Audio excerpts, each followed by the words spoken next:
I think I know what this is. You see, Stan, as you get older, things that you used to like start looking and sounding like shit. And things that seemed shitty as a child don't seem as shitty. With you, somehow the wires have gotten crossed and everything looks and sounds like shit to you. It's a condition called being a cynical asshole. Oh no. Yes. Is this your coat? Don't do it. That guy in a little coat. That guy in a little coat. Don't. That guy in a little coat. That guy in a little coat. Take it off, dickhead. I'm serious. Richard, what's happening?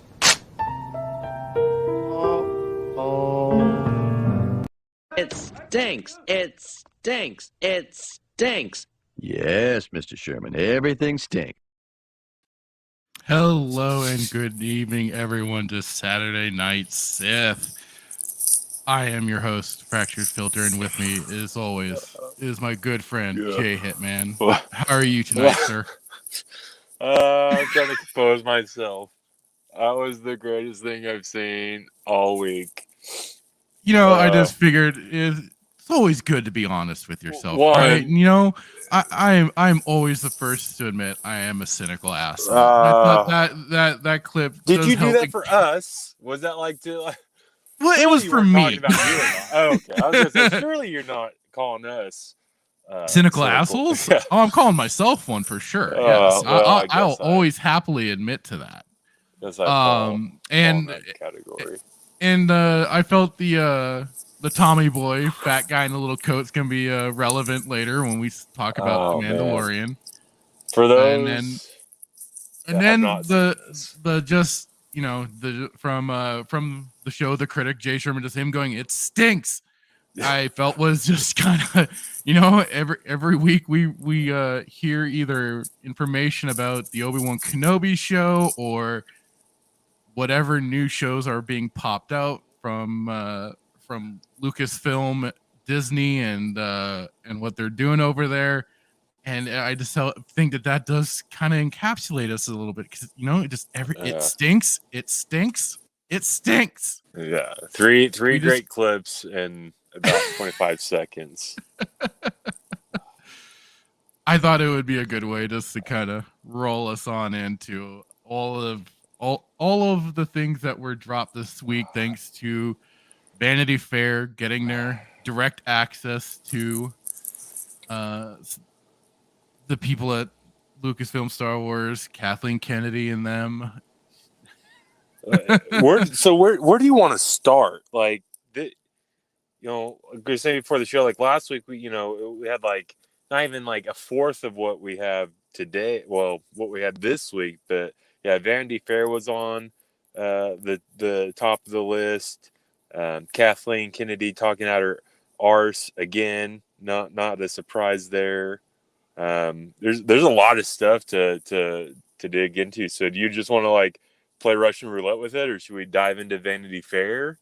I mean, I was kind of because I mean like it is. Everybody's talking about this. It is. Oh yeah, it's blown up. It's been on everyone's mind for sure, just because of everything that's being dropped on this, and especially like let me come at this from a non-biased perspective. Like, not only has like OG Star Wars, Script Trooper, Open Airlock, I think even Stig did something. Like, these are the people like I follow, and I think you follow too. But even like these, you know, people that are on my Twitter, and I wish they weren't on my Twitter, the ones that like align themselves with like Disney and the mouse, like even they're talking, they're saying this is the greatest thing ever, and I'm over here reading it like, what? Yeah, because there I didn't catch all of it. I only caught like a quick little moment from Open Airlock's his spacing live stream last night. Yeah. And did he talk about it? They were going over these articles, and excuse me. I was kind of looking at some of them too. Like it is. Some of these articles, whew, I mean, for one, they're lengthy as hell. The Vanity Fair, I felt like was pretty. Like what you just did there, yawning, I did while I was reading it. I was letting out a burp. Well, I probably did that too. Because I mean, it's like where do we start with all of these? I mean, definitely one that I I was kind of like, really, was them Jon Favreau explaining why Boba Fett couldn't, as they put it, break bad and be, this is he's not even necessarily a villain, but all they had to do was he just would have been a good anti-hero. And like I keep saying, and I know many others will have pointed this out too, is like, you had the blueprints, right? Yeah. The books. You had they like looting enough from the. I don't know how many times we keep saying this, but they had the blueprints. They like looting from the expanded universe and then trying to call it their own. They could have very easily have done that again with the Bounty Hunter Wars. Mm-hmm. They just then also and. Well, it's interesting you bring this up. I give him credit. Tamara Morrison. He came back. He was, I guess, enthusiastic for the role or whatever, but complicit with everything going on. I'll make that point there. But it also was like, you guys, it's great that you're giving him work. That's awesome. But at the same time, you really should have casted it a little more appropriately to bring in, maybe captured Daniel Logan, who was, or just bringing Daniel Logan, who was the kid Boba Fett from Attack of the Clones, and he could have filled that age. He would have been.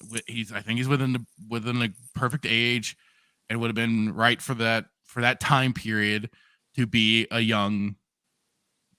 Boba Fett, basically, instead of getting. I'm probably jumping ahead, but the Dad-Bod-Fett that we first get introduced to in the Mandalorian episode. Somebody was. It's interesting you bring this up because I was talking to somebody at work last night about the Mandalorian, but I read there was a tweet that somebody had put out.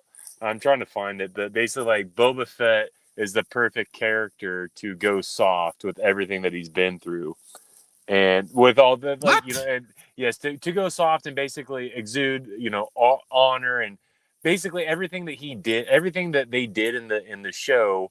He's a perfect character for with everything that he's gone through and how he basically wasn't fit to take like a Jabba stand, if you will, like how Jabba ruled. And it was like I'm trying to find it, but it was like I said this last year, like, you ever read something and you just feel more stupid after you read it. Oh yeah. That's anytime browsing Twitter.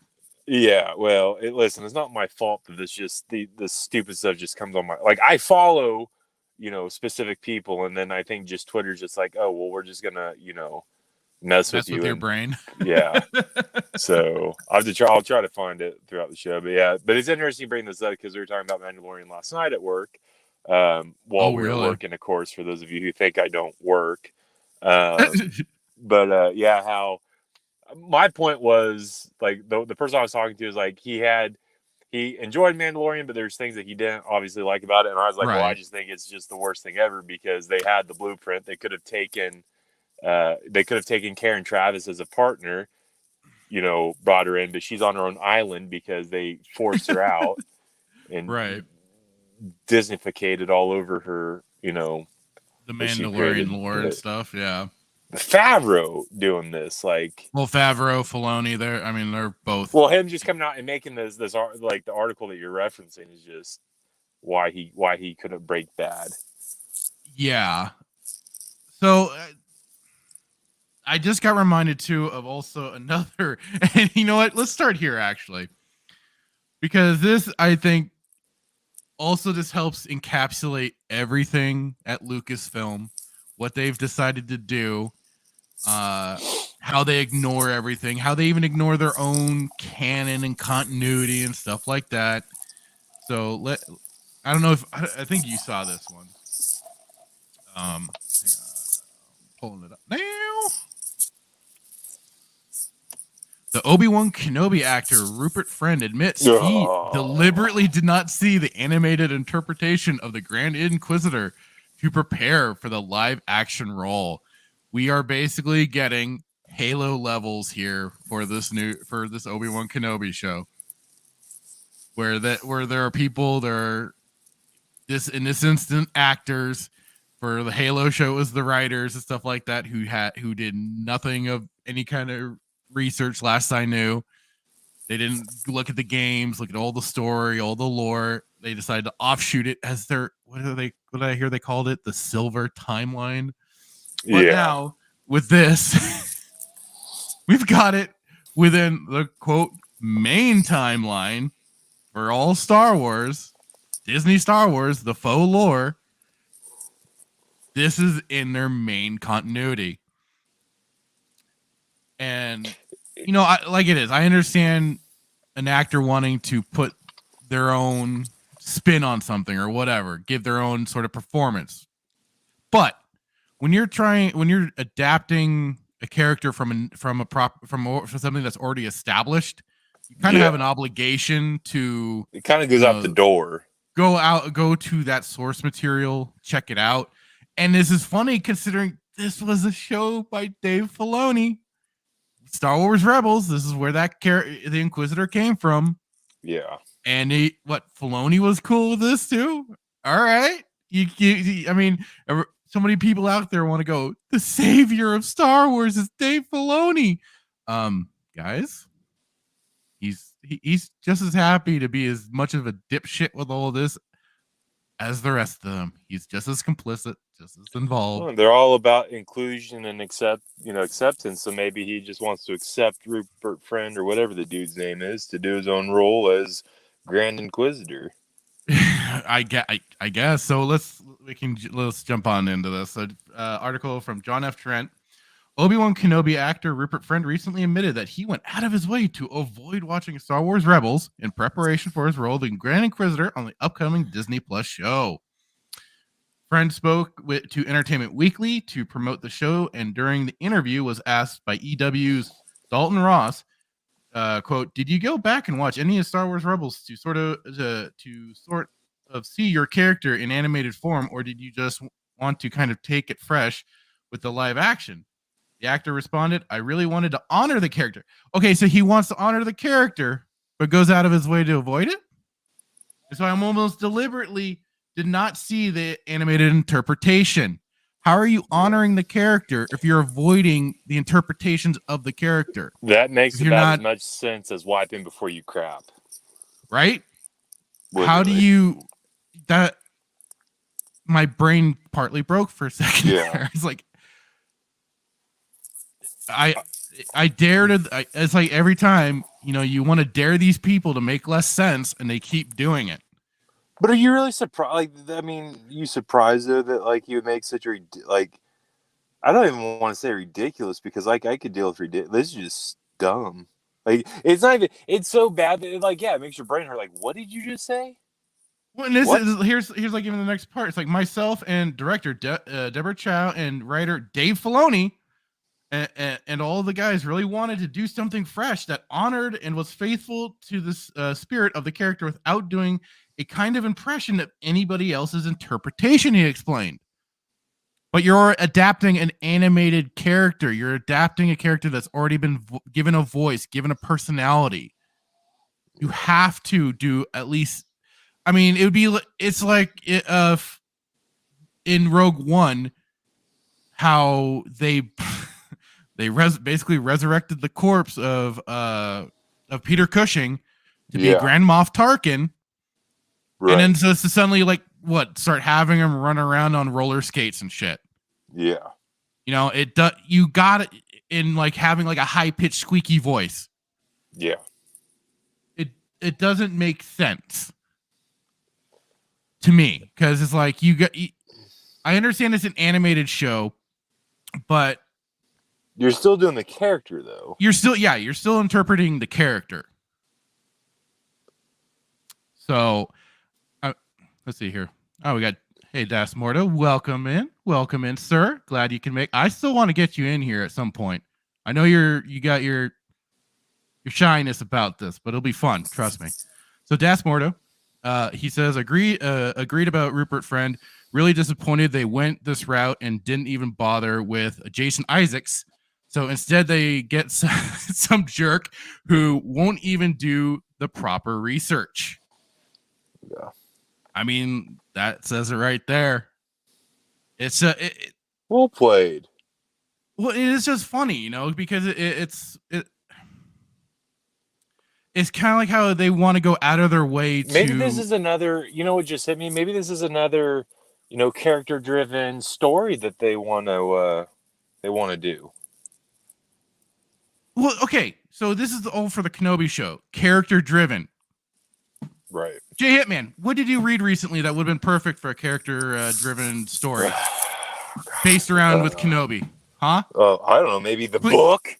Maybe the novelization. I don't know.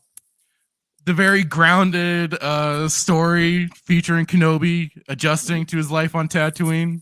Yeah. Yeah. The book, though, the novelization by John. Oh yeah, not the comic book that everybody's out buying and reading. Right, exactly. The book pre takeover. That would have been great for this sort of story. If they wanted to do it character driven. Do you think these people know how to read? Do they so if you were to tell me that the sad thing is I think they do know how to read, they just choose not to. And I mean, even as lazy as I am, they don't even choose to go for the audiobooks. They don't even they have their You're not lazy though. You're lazy. Oh no, I'll admit it's a bit lazy. No, you at least will get on your phone or your tablet and download the audiobook. So that's not lazy. I just want just tell me they don't want to read or they don't know how to read. If you don't know how to read, then we can get you hooked on phonics and we can help you. We will take whatever monetization we have. We will help you. Yes, we will take whatever monetization we've earned from Twitter and YouTube, and we will buy you hooked on phonics. But if you just, there's no I just don't get it, and I will never get it until I'm 12 feet under, because somebody surely is going to stomp me another 6 because they're just mad at me. I will never understand why they choose to it's just. I sit up late at night. And I can't even imagine what OG does or open airlock or script. But I literally will just stay up at night thinking why are they so stupid? How does what goes on in their brain? Those late night thoughts. Yeah, like last night I was thinking at 3 this morning. I was like, well, Tiger Woods is sucking. He's positive 9. Why in the world are they not copying the book? Why are they not? What have I kept saying? It's you'll see me I'll post back to people on Stig and stuff on Twitter and go they had the blueprint. All they had to do was look at the book and they would have been golden. Is it possible that someone could read the Kenobi book, the novelization, and be like, "Oh, this is terrible. This isn't canon. He never was in this mindset. He would never have done this." That wouldn't surprise me. That wouldn't surprise me one bit. There could very well be people like that would think that was a horrible story. There's a lot of books. Sad because considering how good it is, but I could totally see it. There have been very few Legends books I have read where I have not given it a 10 out of 10, 9 out of 10, 8 out of 10. Kenobi, there wasn't a really part of that book that I did not like. Oh, it's between it that book, the Revenge of the Sith book, and Darth Bane, Path of Destruction. To me, those 3 books especially, it's just one giant moment of awesome. And I just, there's you forgot Plagueis, but that's okay.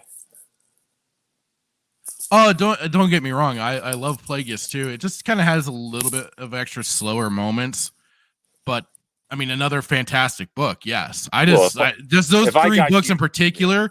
And it's funny because they're all read by Jonathan Davis, and it's really that. And he does. I think he just does a great job with the characters. Probably, top. So, but if I got you drunk and forced, basically cooked you from the inside out, you'd probably feel like it was pretty slow too.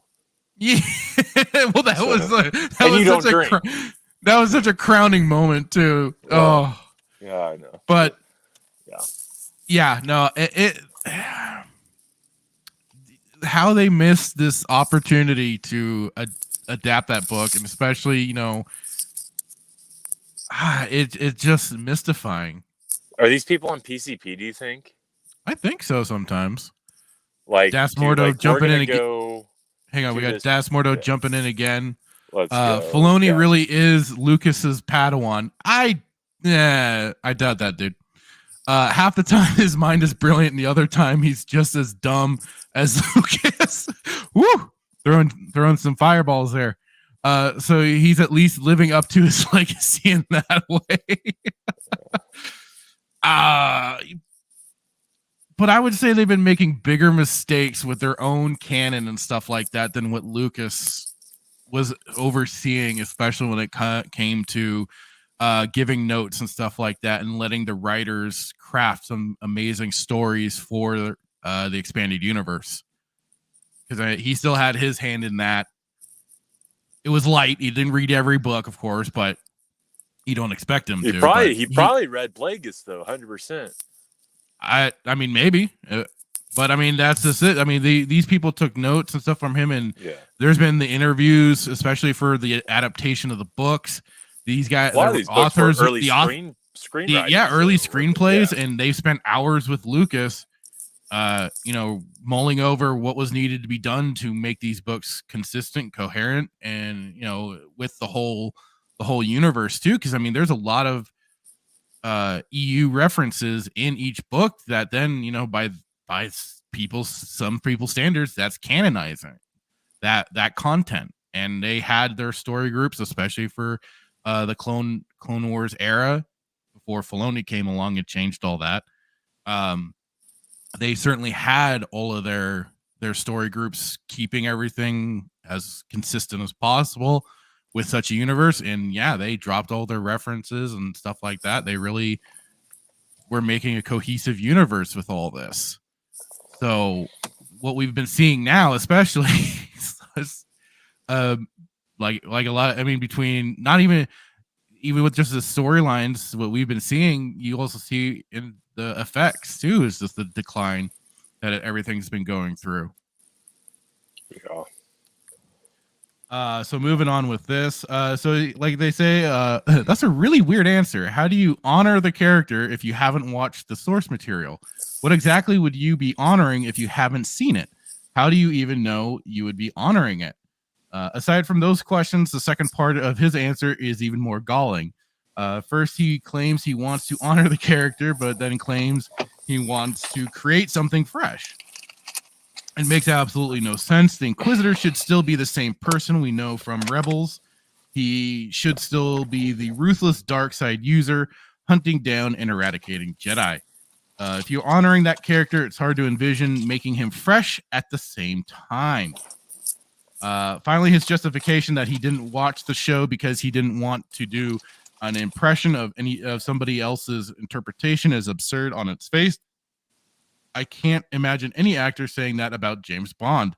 In fact, Daniel Craig said the opposite while promoting Casino Royale back in 2006. He not only credits Fleming's original creation, but Sean Connery as well for the staying power of Bond as a cultural icon. Craig said, "I think the special thing really is a lot down to Sean Connery, in spite of Ian Fleming's character as rich and complicated as it was. Casting Sean, a Scotsman, in the role as the quintessential Englishman really put a spin on it.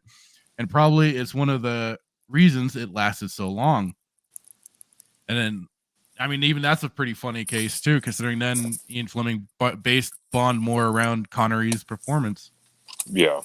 In another interview, Craig would make it clear that Connery and the other James Bond actors influenced his portrayal of the character. Look, for me, Sean Connery defined the role, so he's always going to be someone I look towards, especially when I started this. Dr. No and From Russia with Love are two of my favorite films. So yeah, he's an influence for sure, as are many sort of actors in my life anyway. The character has been depicted a certain way for a reason. Actors should be doing their best to interpret the character in the same way, because that's how they've been characterized, especially if you are trying to honor the character. Again, in order to honor the character, you need to know the character's history. Absolutely. Read that again. Which part? Again, in order to honor the character, you need to know the character's history. Yeah. So if they wanted to even say in the sequels, wanted to honor Luke, Han, and Leia, they should have at least seen some of the history for them. If they wanted to honor Luke, even the Mandalorian, look back at the previous movies. Boba Fett. But he Look didn't at want the to do history. that because but by him not doing that, he's honoring the character going for. Yeah, it makes. I'm still trying to figure that out. I know. So, continuing on, can you imagine the next James Bond not having the same mannerisms filmgoers have become accustomed to? Can you imagine Bond not having the same swagger and style that Fleming not only wrote for the character, but how Connery brought it to life? Nevertheless, friend would also be asked, tell me about the voice. It's so ominous in that first trailer. How did you work on the sound and coming up with how you wanted to give this character life through the voice? He answered, it was interesting because, as I say, I deliberately didn't want to sort of use anybody else's interpretation of this character. So it was really something that I felt very instinctively when I read the script. And one of the lines that Jobby Harold, the writer, had written was, when the Grand Inquisitor speaks, he's a being who enjoys the sound of his own voice, he said. He's one of those guys who, if you didn't stop him, would just talk and talk and talk. Now, it's been a while since I watched Rebels, I'll admit. But I don't remember him being super chatty. I'm waiting for the day that you make me watch this. We won't get into that last episode, my meltdown, but oh, that was gold. Yeah. No, like I said, I don't recall. It's been a while. So So was he chatty or was he not chatty? I don't recall him being a chatterbug, no. Like, but this guy, he maybe made like a monologue, not an evil bad guy monologue or so here or there, right. But this guy wasn't. It wasn't that often because they were trying to make him an intimidating villain. Next to what they could do next to Vader when they did use Vader, because they used Vader very sparingly in that show. Yeah, that's one thing you can at least, I guess, give him a minuscule credit for was using Vader very sparingly and not tarnishing that character. Tarnish everything else of it, yeah. Kenobi, on the other hand, that's a whole other thing.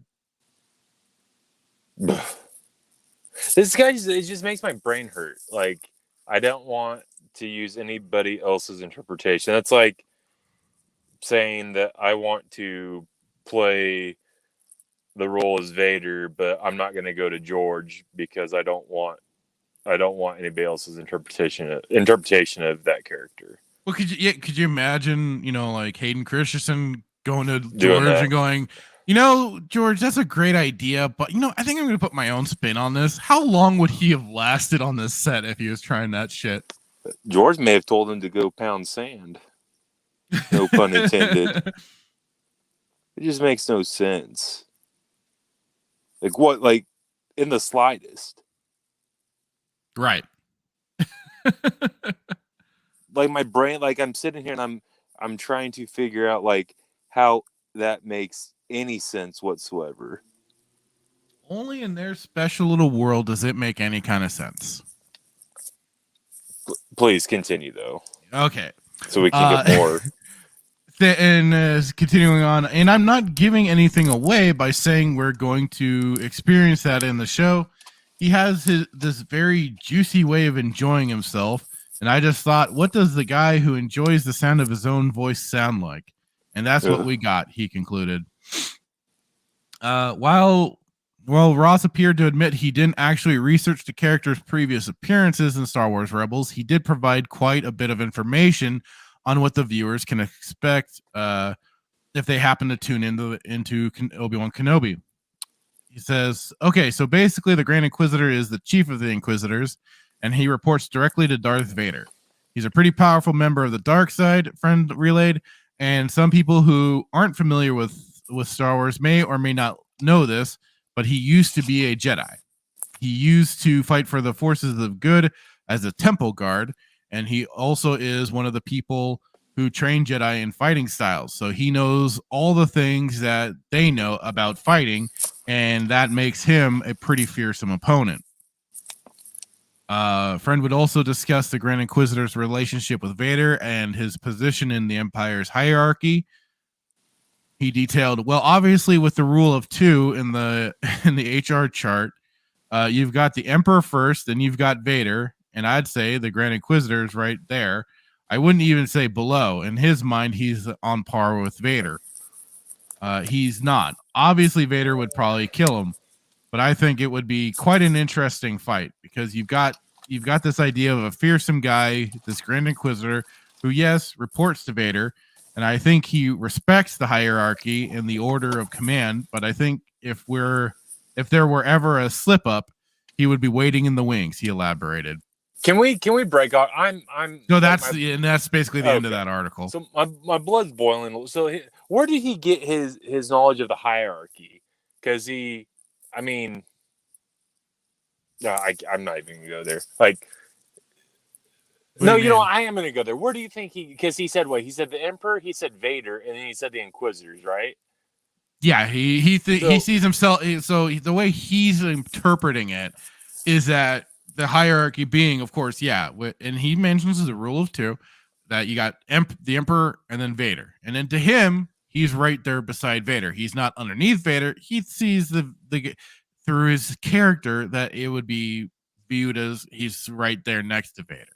So clearly, like, I get that this is, after the Death Star, but he just going to forego the Grand Moffs? No, this is pre-Death Star stuff. Remember, they're talking about for the Obi-Wan Kenobi show. Oh, he's talking about okay. He's talking about in the Kenobi show, and even then, but even Star Wars Rebels was. I thought we were talking about Rebels. I'm sorry. No, well, even Rebels was pre Death Star. But he's okay. But even though he's not gonna throw. I mean, so with that argument, are the Grand Moffs not even a thing right now? He's just gonna go. Oh, Grand Moffs are certainly a thing. They aren't. I don't know if they're gonna make an appearance at all in this. Right. But I think he's talking more about like the Sith hierarchy than he's talking about the Imperial hierarchy. Okay. All right. Because like I said, he mentions the rule of 2 and stuff like that. So, and the Rebel show does it say? You want to go down this route? Well, I don't, because I don't even want to watch it. Go ahead. No, go ahead. He said that he was a Jedi. He fought as Correct. a Jedi. And then he was. Well, that's the funny thing. So it was revealed sometime during the show, I believe, that he was one of the temple guards, or is it revealed in the comics? I don't remember which. He was a temple guard during the time of the Republic's height of power, or whatever you want to say. And he was there. He was like he just said here too. Apparently trained Jedi, knows a bunch of different fighting styles, which is funny considering he uses the goofy spinny lightsaber. Which I heard something about that being them compensating for their lack of ability and everything. But he was a temple guard and he uses a spinny lightsaber. Anyway, that was kind of his original station in life until he got turned to the dark side. I wish he would have said, well, this is my interpretation of the hierarchy just for these Siths and the Imperials, because when I first heard that, I'm like, okay, so you're going to totally bypass, because I mean, I think we've had this discussion. It was Palpatine, and then, well, in the time frame that we were talking about, like, Rise of the Rebellion, whatever, it was, Palpatine, and then weren't we saying that like Tarkin was above Vader, and then like Vader was below Tarkin in the hierarchy? Is that I mean, maybe, but I don't know. Again, Vader only usually reported directly to Palpatine, the Emperor, and anything the Emperor said relayed for orders, he would follow those orders. But because I mean, Vader was always more than happy to choke a bitch. He needed to, or felt he needed to. Or just felt like it. Well, he should have done it more often, is what he should have done. Ugh. The article makes my head hurt. I'm pretty sure, I mean, it pretty much set off a lot of people when that dropped. Just for the simple fact, like, okay, I want to honor this. I want to honor the character. So I'm not gonna watch any of the quote unquote. I don't even want to use the word established, but I'm not even gonna, watch any of the, established, content or whatever. I'm just gonna do my own thing because I want to honor the character though. Like, let's get that straight. I'm gonna honor it, but I'm not gonna go into any source material. I'm gonna do my own thing and make it greater than what it, the original. Stupid suck a fart. That would probably be more productive for them to do than what they're doing to Star Wars at the moment. I mean, what are your thoughts? Like, I mean, like, does it make sense? Like, in your head, does it make sense? Because, like, I feel so stupid. I feel like I'm just rambling right now. No, not at all. No, I'm Jesus. Like you said, I mean, like you say, it just all this stuff about wanting to honor the character, but then there's this weird double speak going on, and you're just like, wait, what? How are you? Yeah.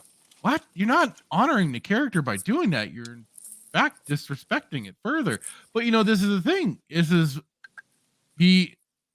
all within what Filoni wants, what they want, what the heads of the Lucasfilm want. They're fine with it. Apparently, they're fine with this. Who hired the guy? That's my question. I don't know, whoever their casting director is, and then maybe Deborah Chow, because usually a lot of times directors and stuff sit in on castings and everything. I mean, going back She's to another person I can't stand in my list of people I can't stand. Well, I actually have a book of people I can't stand, and she's like top, I don't know, 5. Top 5, eh? Right up there. More like, well, okay, we'll be generous. Top like 7. Carnies, the Dutch. She's somewhere down the line. Well, it's funny because it goes back to what Das Muerto said here in our chat. He pointed out, they very well could have casted Jason Isaacs, who did the voice. He's going to be in makeup anyways. Yeah, why not? He's got the voice. I mean, it's fine to not be exactly like the animated character. We get it. That's a style that they went with for the show. So he's not going to look exactly as tall and lanky. I mean, you could want to go that route, but I mean, at the same time, you could even do a Darth Maul thing. Dub him. Yeah. Dub him with another voice. They've done it twice now with 2 different actors. They probably just want to do their own thing, though. That's probably what they want to do. But at the same, I mean, isn't it just a funny thing? Because they also were saying, I think it was Kathleen Kennedy in one of these articles was saying how they're not going to be recasting anyone anymore. Doesn't this fall under your recasting? Yeah, Why would you recast the voice actor if he can act for it? She has changed her mind about as many times as she's quit Lucasfilm. So, like, I do not listen to anything that woman says. If she wants to be called a woman, I don't even know what she wants to be called nowadays. But if you're a woman, I'll still call you a woman. So I don't know I don't trust anything she says. No, nor should anybody trust anything that woman says. But no, it's just funny though. To your point, yeah, it would fall under recasting. Yeah. But she doesn't want. That's a whole other thing. My blood. I feel my neck throbbing. Flip flop, Kathleen. Well, if you go to that next article, you're absolutely right, Das. Yeah. If you go to that next article, we're gonna have to take an intermission because I'm about to lose my mind. Which article are you talking about? Oh, the Ray one. Ray one. Oh. The Ray one, where she says Ray being let me put it in private chat. It falls in line with what Lucas originally intended. Let me find it. Hold on, stand by. Don't go anywhere. No, don't worry. I'm staying right here. I'm right here. This one. I didn't see that in our Discord chat, so at least I don't think I did. Let's see here. Stand by.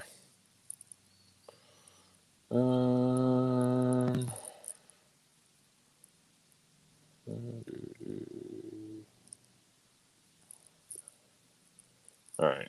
Coming in hot. All right.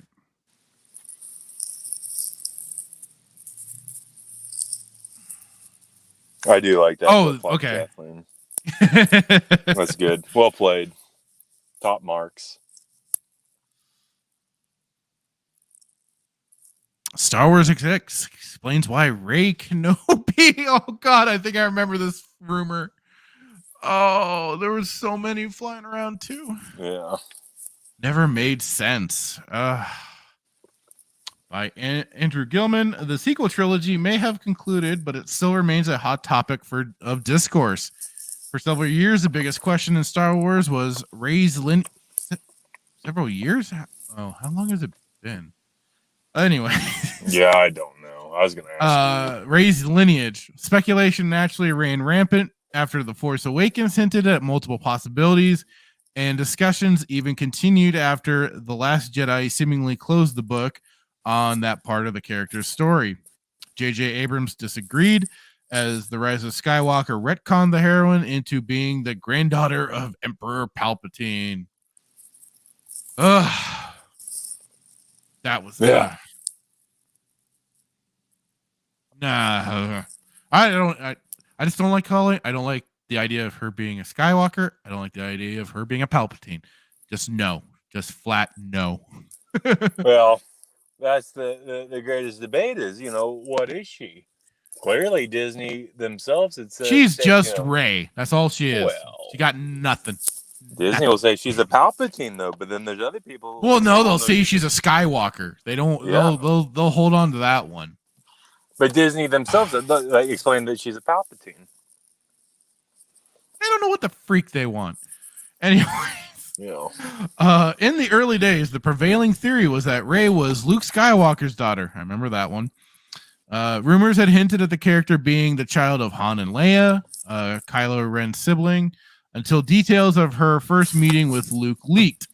Embellishments of the leak are the source of the, quote, "my baby girl" meme that still floats around.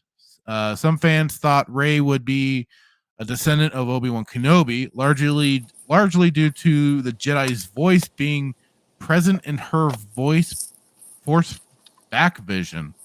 Yeah. Try that. Huh? Say that 5 times. In her force back vision. Yeah. What?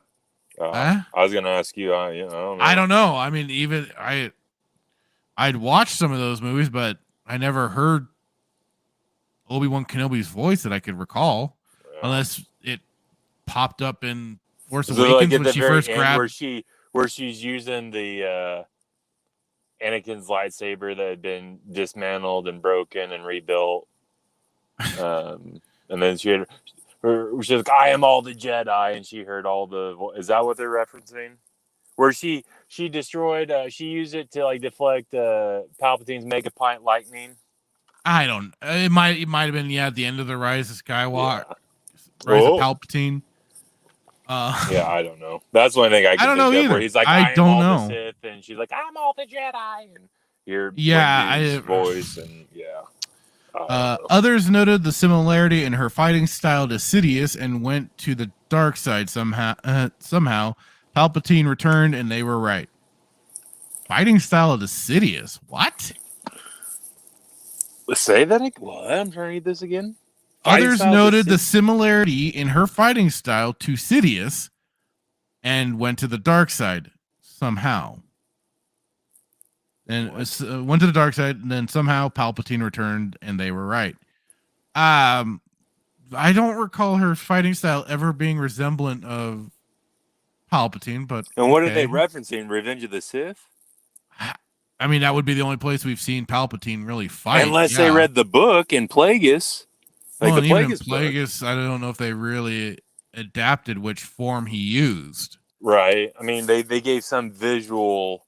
I mean, no, I don't think they flat out said what he used, but when you read the book, and if you can put kind of the moves in your head, and you could try to, I don't know.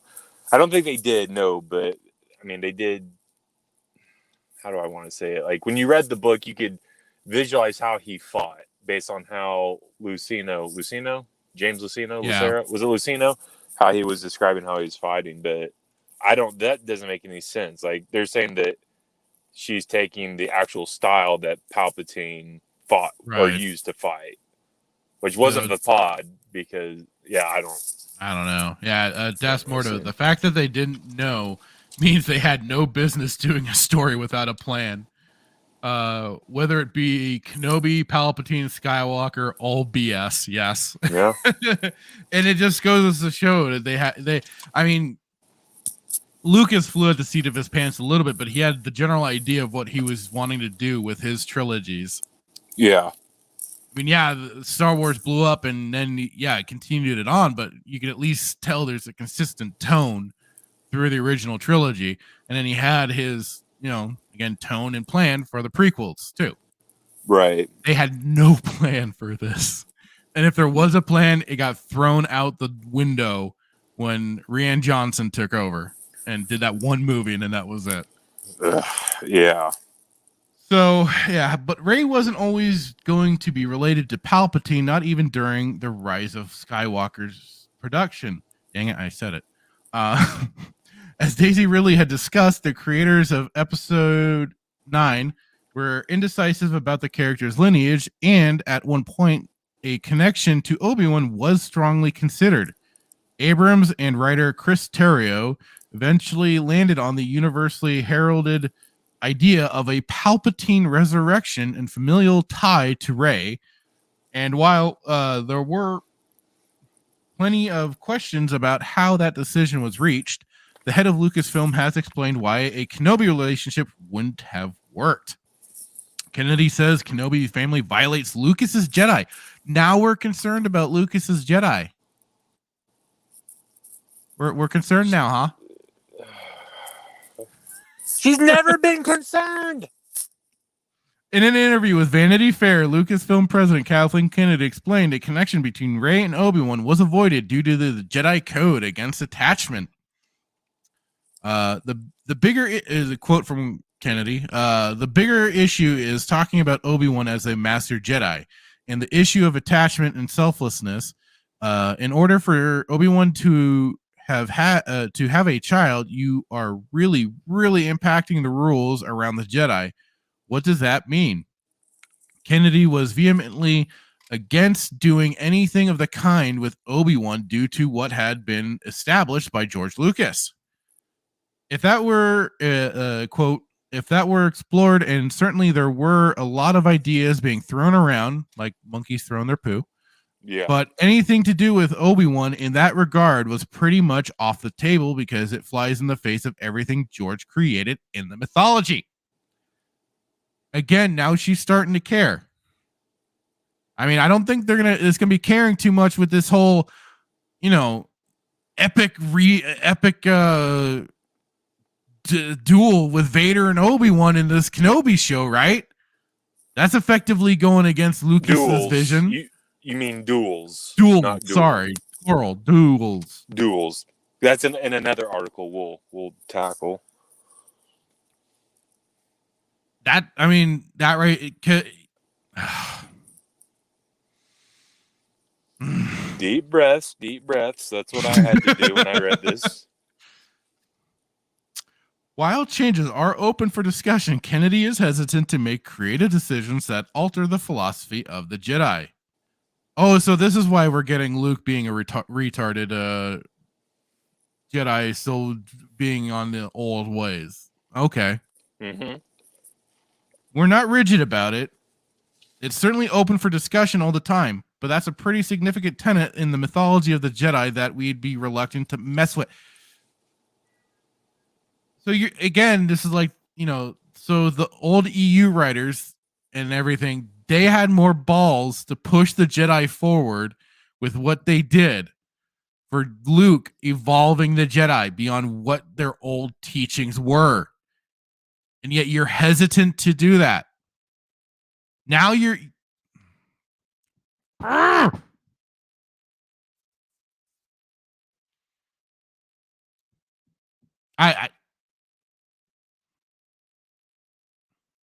This stuff just baffles my brain. It really does.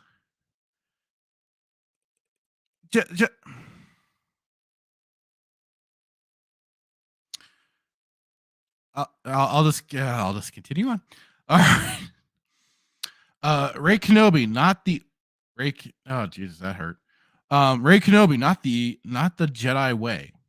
Kennedy is absolutely correct in noting that the Jedi Code forbids attachments, leading to a scenario where Obi-Wan having children wouldn't make any sense. For a Jedi so devoted to his order, there's little chance Kenobi would stray away from his principles. Anakin Skywalker is meant to be the lone exception, and his attachment leads to selfishness and ultimately his downfall. Theories of Kenobi having offspring have been persistent for years, and they don't come without merit. Hey, Hitman, are you still there? Oops. Oh, hold on. There you Am I are. back? There you go. Okay. I was going to ask you. So you just read Kenobi having relations with whom? Satine? With Annalene? With Reva? Like who? I don't know. I mean, yeah, they had those prior. I mean, he had two prior potential romantic relationships. Well, right. I'd rather discount the Clone Wars because F. Dave Filoni. But yeah, there was another one. There was one prior, but that was like early in his Padawan days. So there's only two that I know. It's Satine and well, I'm going to say Annalene because when you read the book, I mean, it leads you to assume there was definitely at least it was kind of trying to play it one-sided that it was just Annalene feeling that way, but they didn't knock the Jedi boots. No, they could have. Very possible. Listen, no, I'm not going to go there because you keep yelling at me every time I bring it up. What? If Ahsoka and Anakin, oh boy, can go down that path, then surely Annalene and Kenobi could. I'm fine with Annalene and Kenobi. I'm fine. I actually liked Annalene. I was like, you know what? No, I thought yeah. Stamp of approval. I go to the wedding. Would not disagree. No. Well, this is a funny thing. Like, I kind of see when because it mentions here, how the whole Anakin Skywalker is meant to be the lone exception, and his attachments lead to selfishness, and his ultimately his downfall. No, it's kind of the thing. If Anakin kind of had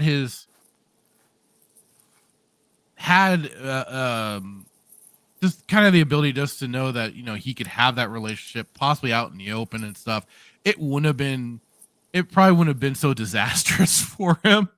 Yeah. What if he had just kind of left the Jedi and been like, I'm out, and it would have certainly screwed up Sidious's plans. Yeah. But I kind of see him and Qui-Gon as kind of being the proto Jedi, and possibly even like Dooku. Because he's the one that influenced Qui-Gon a great deal, right? But, I kind of see him as them as being like they were kind of those proto Jedi that were looking at different pathways of being a Jedi, and certainly Qui-Gon was with his philosophy on the Force and stuff like that. He was kind of the proto Luke before what Luke became much later on. In leading the Jedi and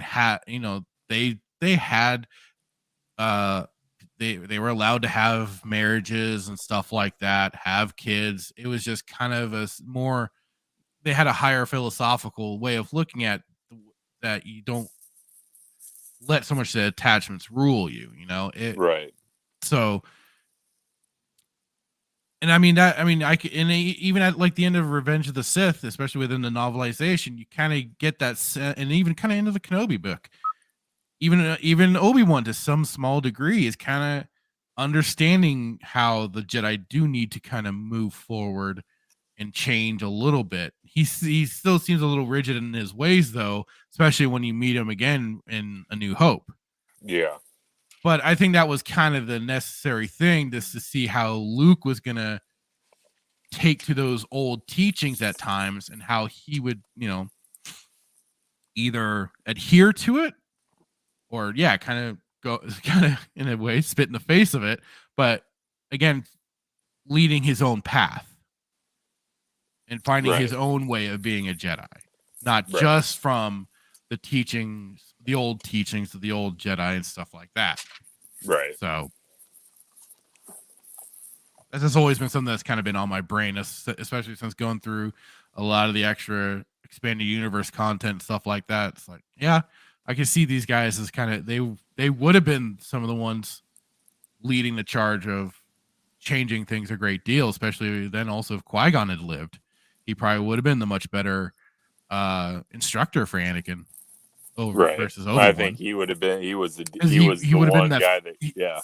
Well, he would have been he definitely would have been more the father figure that Anakin we've was talked about needing. Well, that's to your point. I mean, we've talked about this in the past, that I think you were saying, or you brought up, that like that's what Anakin didn't need a brother; he needed a father figure, right? And Obi-Wan was definitely more the brother, and Qui-Gon would have been the father for sure. Right.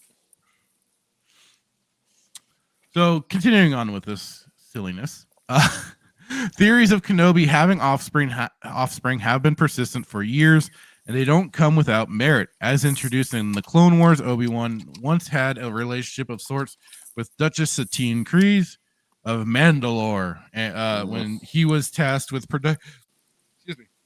protecting her as a Padawan. The specifics of that story have never been told.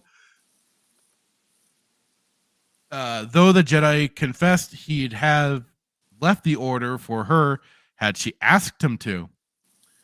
Present in Clone Wars is Satine's nephew, Quirky, who some have suggested could be the secret child of Duchess and Jedi.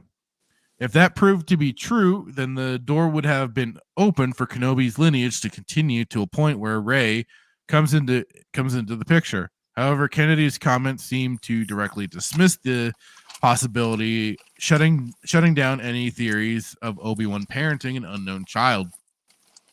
It's reassuring to hear Kennedy's comments to honoring George Lucas's philosophy, though Palpatine's return and Rey's connection to him messes with completely different aspects of that the maker infused into his saga. Instead of violating the Jedi Code, the Rise of Skywalker's answer to Rey's lineage ignored the purpose of Anakin Skywalker and the Chosen One prophecy. There we go. Undoing the balance brought to the Force in Return of the Jedi. There you go right there. The fiasco with Rey's lineage can all be linked back to the lack of a plan for the sequel trilogy, an unfortunate reality fans will have to live with. But Kennedy and Lucasfilm have seemingly learned their have they? No. I don't think they've learned any lessons, but they can just keep pushing forward with this crap. They just feel they jangle enough keys and enough baby Yodas, those get member berries. Yep, that too. Where was I? Learn their lessons as there's now a roadmap in place for the future of the franchise on TV and in theaters. Oh, now they have a roadmap. Oh, that's cool. What map? Map into the desert of nowhere. Any such wacky creative scenarios like the one in question will hopefully be avoided from here on out, and Star Wars will once again thrive, perhaps starting with a new adventure for Obi-Wan Kenobi himself. Except we're already getting the 2 duels of the century. Yeah. One apparently is on the moon of Mustafar. Are you? Yeah, it's in another article I dropped. In the private chat here? Yeah, I'll drop it, but let me see it. Why?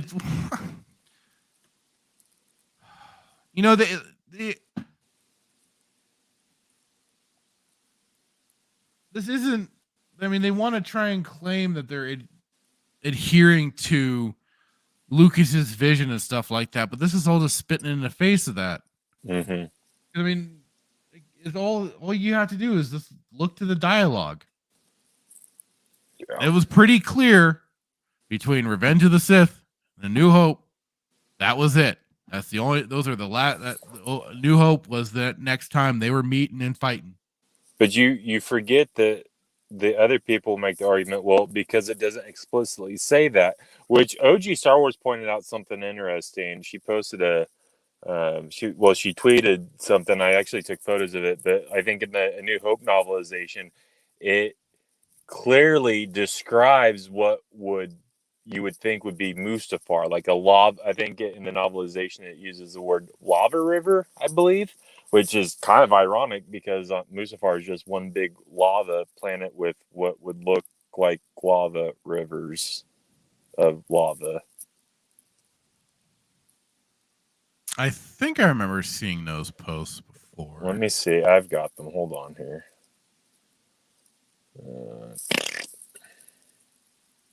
Hopefully I did. Where are they at? Is this it? Yeah, here.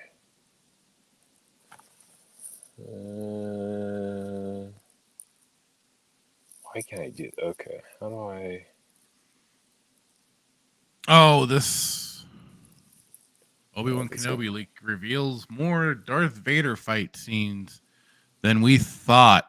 Oh. Yeah, man, do you hate me or something? No, man. I think this is revenge stuff. Is this revenge for last week? Remember, with you know what? Remember, you asked. No, I didn't. I did not. Yes, you did.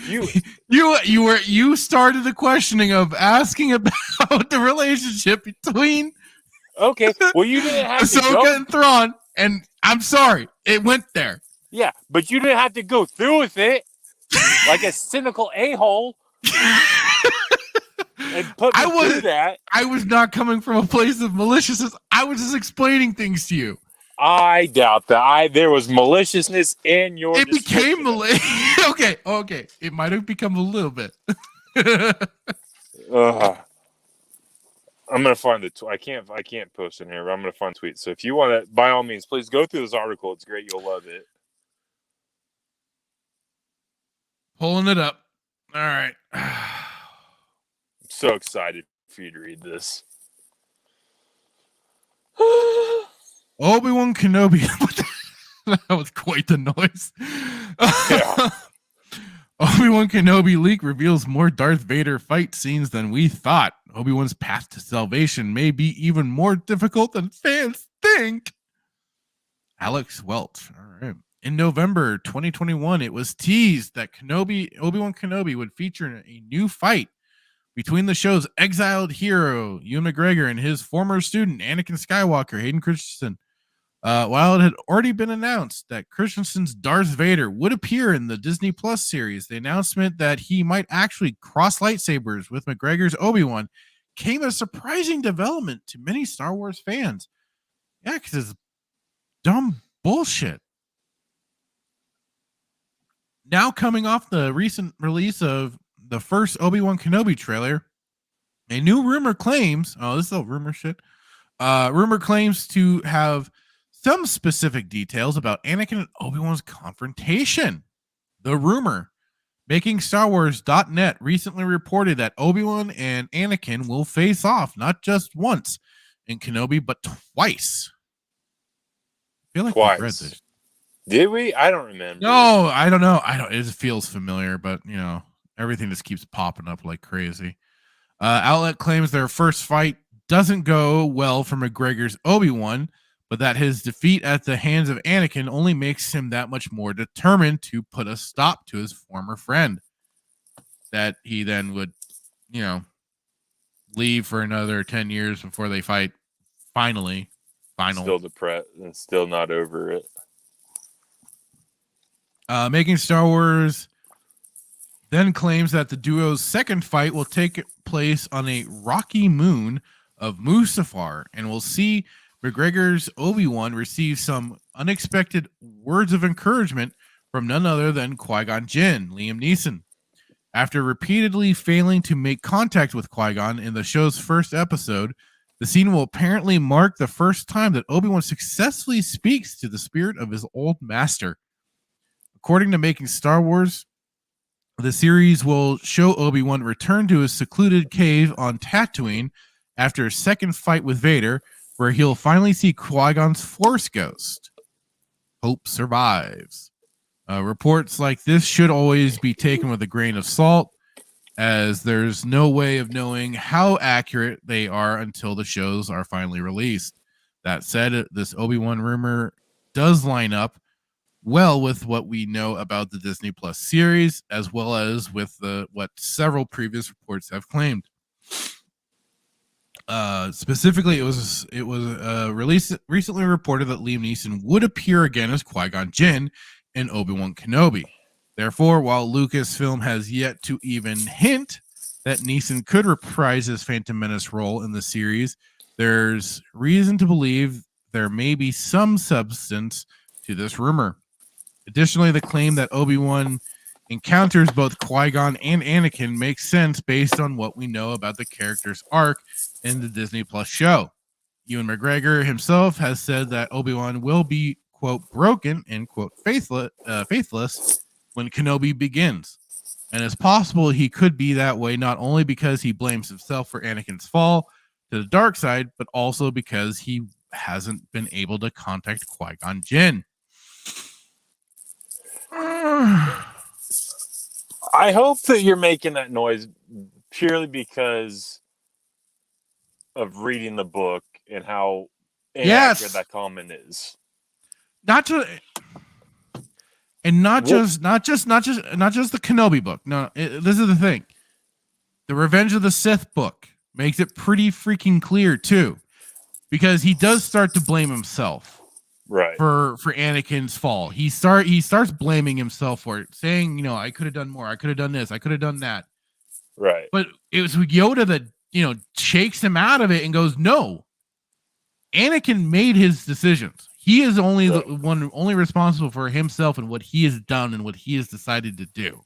Right. I mean, I'm paraphrasing a lot. I'm just, right. But that was essentially what was going on. He kind of, in Yoda's own way, kind of jolted Obi-Wan out of that stupor, right? And made it very abundantly clear it wasn't your fault, right? Anakin made his choices. Sidious, Sidious. No, and like you said, no Dark Lord can make a person fall like this. Anakin made his choice to go to the dark side, to do what he has done. Palpatine was pretty persuasive, but he was very persuasive. But but Yoda is still correct in that. Oh, I know. Anakin still made his decision. He made his choice. For a brief moment, yes, like it was when he chopped off Mace Windu's hand. What have I done? Mm-hmm. He had a moment, but he still was like, well, fuck it. I made this decision. We're going with it now. Like, I'm in. Dark side, baby. Woo! Yeah. It's like, I've crapped my diaper. I might as well just sit in it. So, yeah, it it's just, let me finish this. Inverse analysis. Having Obi-Wan fail to both defeat Anakin and contact Qui-Gon would make it clear to viewers just how badly he's struggling when Kenobi catches up with him. Defeating Darth Vader in a rematch. Oh, excuse me. And successfully making contact with Qui-Gon would then be a satisfying way to wrap up his story. There's no denying these narratives beats could work well in Obi-Wan Kenobi. All Star Wars fans have to do is wait and see whether they actually happen when Disney Plus series premieres in May.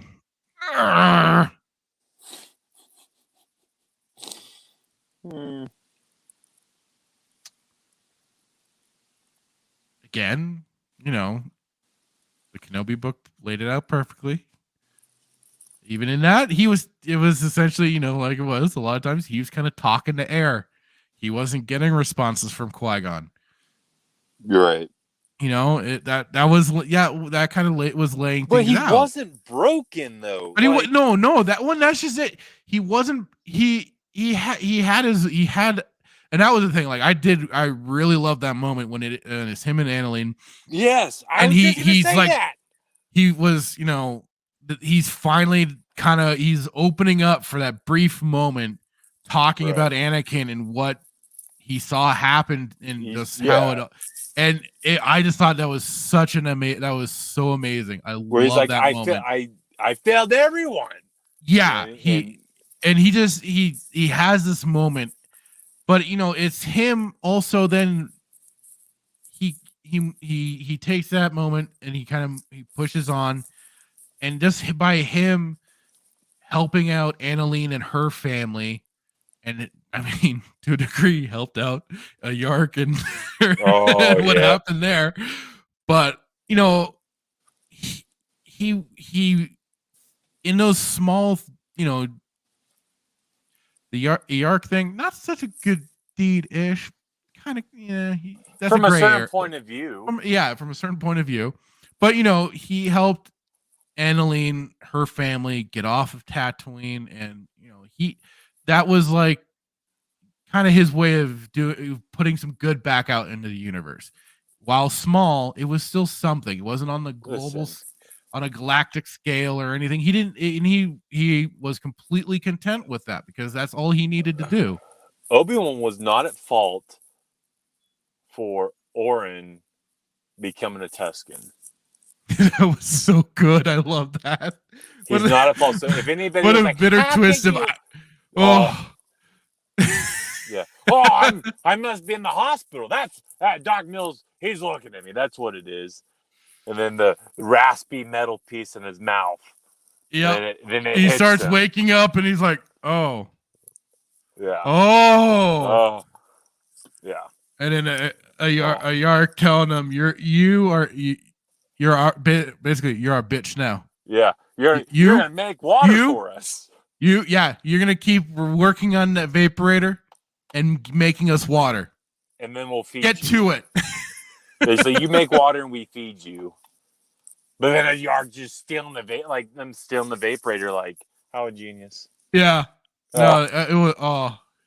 What a great comeuppance! And that's another issue that we have to wait until May to talk about. And we should have read this book when we did Book of Mando or Book of Boba, whatever you want to call it. Because boy, how did they just screw the pooch with the Tuskens? Oh God, did they? Oh, they have feelings. No, they care about water and killing, and that's it. Okay, so I got that tweet here. Yeah, this is OG. what OG had posted, which I thought was very, very. Oh yeah, because like we talked about these bits here, especially the image here with them dueling. And this is where, like I think I had said it when we first found it. So I pointed to she was pulling all this crazy stuff up. The snap of a finger, because I'd like mentioned her. There's a guy that was like, oh, so like because Hayden said it, he's gospel now or whatever. He's the whatever. Remember that tweet I sent you? Yeah. And then I'd mentioned her, and then I found this stuff, this gold mine.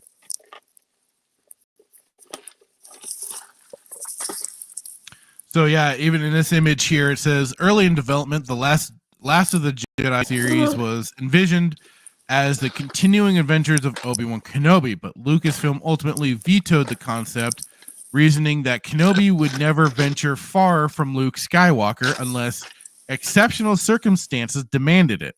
Almost a year has passed between the events of Episode 3. So then it's all. This is what from the book. Was it then the novelization? Yeah, the novelization of A New Hope. Because I don't know if I want to go through so much of it, but for extra context, it's like I'll start from up here. He is here, Vader stated unemotionally. Tarkin looked startled. Obi-Wan Kenobi? That's impossible. What makes you think so? A stirring in the Force of a kind I've felt only in the presence of my old master. It is unmistakable. Surely he must be dead by now. Vader hesitated, his assurance suddenly gone. Perhaps. It is gone now. It was only for a brief sensation. The Jedi are extinct, declared Tarkin positively. Their fire was quenched decades ago. Decades ago. Yeah. You, my friend, are all that's left of their ways. And then from development, I'm guessing this was from development of New Hope or Revenge of the Sith. The duel on Mustafar was first indirectly mentioned in 1977 original Star Wars film, A New Hope. The origins of the duel traced from the original trilogy, such as the conversation between Obi-Wan Kenobi and Darth Vader aboard the Death Star, or Vader's numerous visible scars. The duel itself was first depicted on screen 2005 Revenge of the Sith as the climactic battle of the film. By then, it had already become a highly anticipated event in Star Wars fandom. So the intent was that they fought twice, and that was in episode 3 and episode 4. Yeah. Right. That's it. Not all 4 she times. wrote. Not 5 times. Twice. Mustafar. Death Star. Well, I mean, yeah. All the dialogue's there. It laid it out. That's how it was. So people want to keep finding connections where there were none, just so they can justify getting stupid excited for this Kenobi show. Which, like I've said plenty of times, I wish I could be excited about a lot of this stuff, but I just can't. I can't get excited about them fighting an additional twice when they only fought, or I can't get excited for 2 more duels when they only fought twice. It takes away from those iconic duels, and it makes no sense. And it goes against everything that, I'm done. I'm done. Going back in my cage. No, you can stay out of the cage. It just doesn't make any sense. No, I agree. Like, you have there's no, you are so stupid. Can't.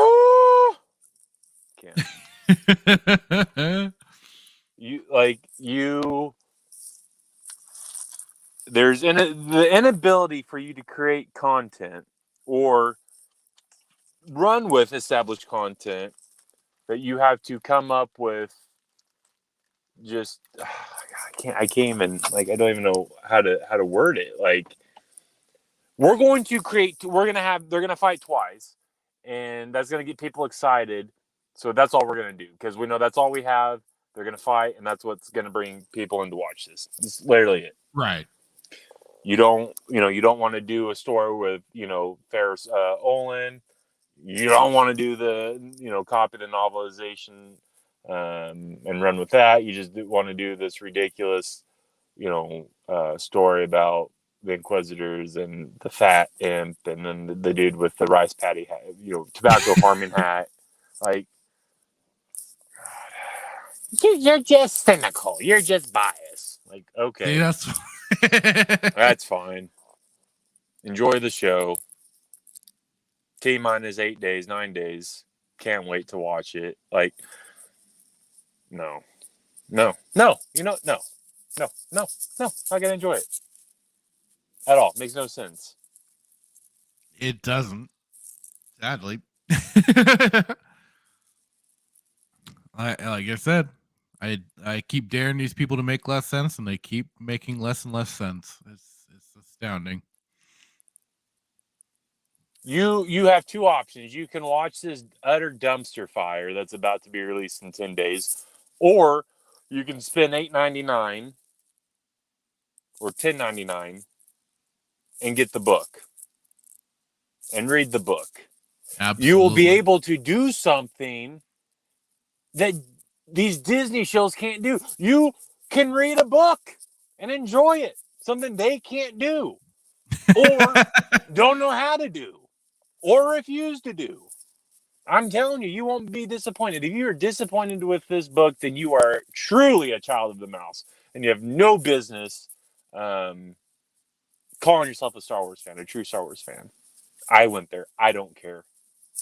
Agreed. But it's a family show. It's a kids show. We got to be on our our best behavior, but go suck a fart. I'm so irritated with it all. Like, again, want to get excited, want to be pumped. I'm not. And it's like you bring the characters back. Like I had the hope when we first learned about Kenobi. I was like, okay, man, maybe Hayden will come back. Maybe Ian's coming back. Maybe Hayden will come back. Maybe they could talk some sense into Filoni, and they could actually like do the right thing and give Star Wars fans what they want: a great show based off the novelization. I made this comment before I read the book, but just saying if they could, but even not reading the book, like give us something that is true to lore and that we can enjoy. And maybe they could influence Filoni. No, they just came back for a paycheck, and they're running with it. They're bowing the knee. That's the way it's looking. Get woke or go broke. Well, we can certainly hope on the broke part. I mean, it really is just the funniest thing. And off to the side, my buddy Das was, sending me some messages too. And like he's saying, he's just like, he's apparently more excited for the Stranger Things season 4 than he is for Kenobi. Because he, like he says, for him, Star Wars, he's kind of over it. But like it was, he was hanging in there much longer than I was. It wasn't until we started doing this show that I started looking a little more at the current new shit. But I mean, he was hanging in there a lot longer than I was. I give him, I salute him for trying to do so. But even some of the most diehard or faithful or whatever it was, they're tapping out. Well, mostly just gonna be, if anything, now this is gonna be mostly some of us that are just hate watching. No, it's what they're doing is that they're throwing crap on a wall to see what sticks. Like, Mandalorian, Mando was, debatable amongst many. Book of Boba was absolutely atrocious. Didn't stick on the wall. They're throwing Kenobi out there. Then they're coming out with Andor. Like that was another article that I sent you. The Delgado guy, whatever his name is. That's now going to be a thing. So it's like, well, let's throw Mando out there, see if it sticks. Okay, well, it's like diarrhea. It's somewhat, there. It's like, not maybe diarrhea, but something. No, it was like I've always just said it was just okay. It was mediocre. It was never anything revolutionary or anything. It didn't really do that great of storytelling. It just did okay storytelling. It was okay. But like it was. We've been going through them, and we've been finding plenty of issues with them for sure.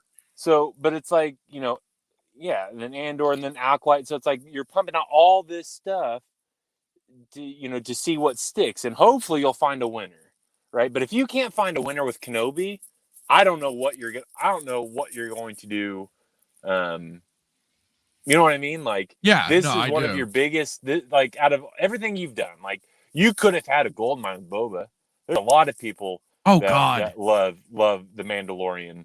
They could have made it. They could have made it 10 times that of what Mandalorian was. They could have, for sure. Like I said, the Bounty Hunter Wars. All they had to do was adapt the freaking books. Right. They love taking enough from the EU and claiming it's their own. For sure. They could have just as very easily taken those Bounty Hunter War books. Because I mean, we kind of saw elements of it.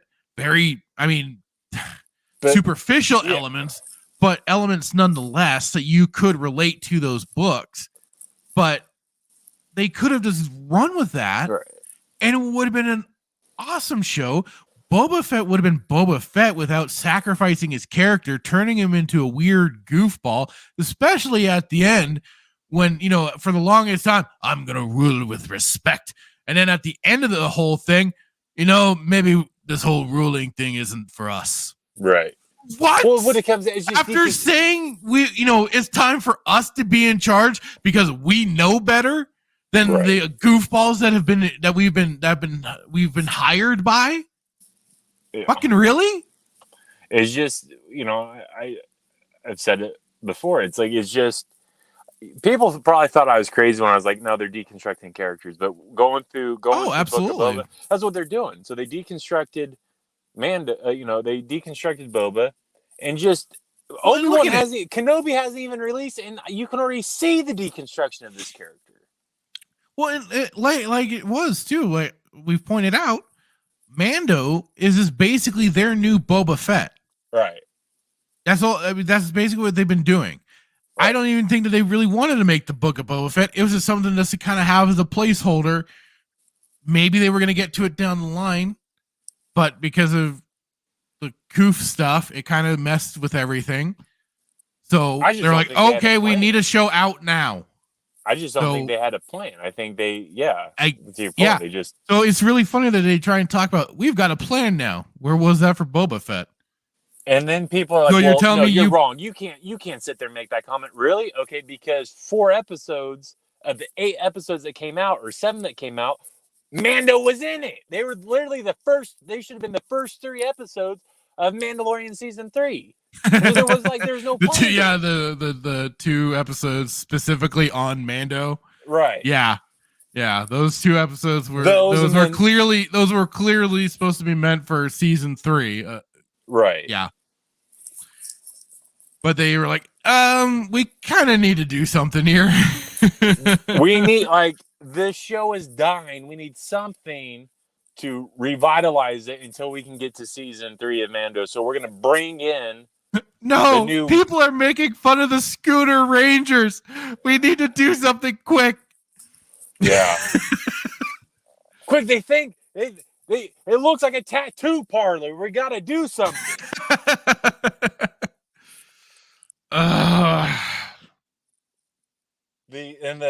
The terrible spin. The spinneroonie. Everybody loves Booker T from WWE, WWF. Get the F out. Hit him with the spinneroonie. Yep. Oh, jeez. I felt like there was one more article, but I can't remember. Well, I did first talk about going through that. Jon Favreau explains why Boba Fett couldn't break bad. Should we do that one?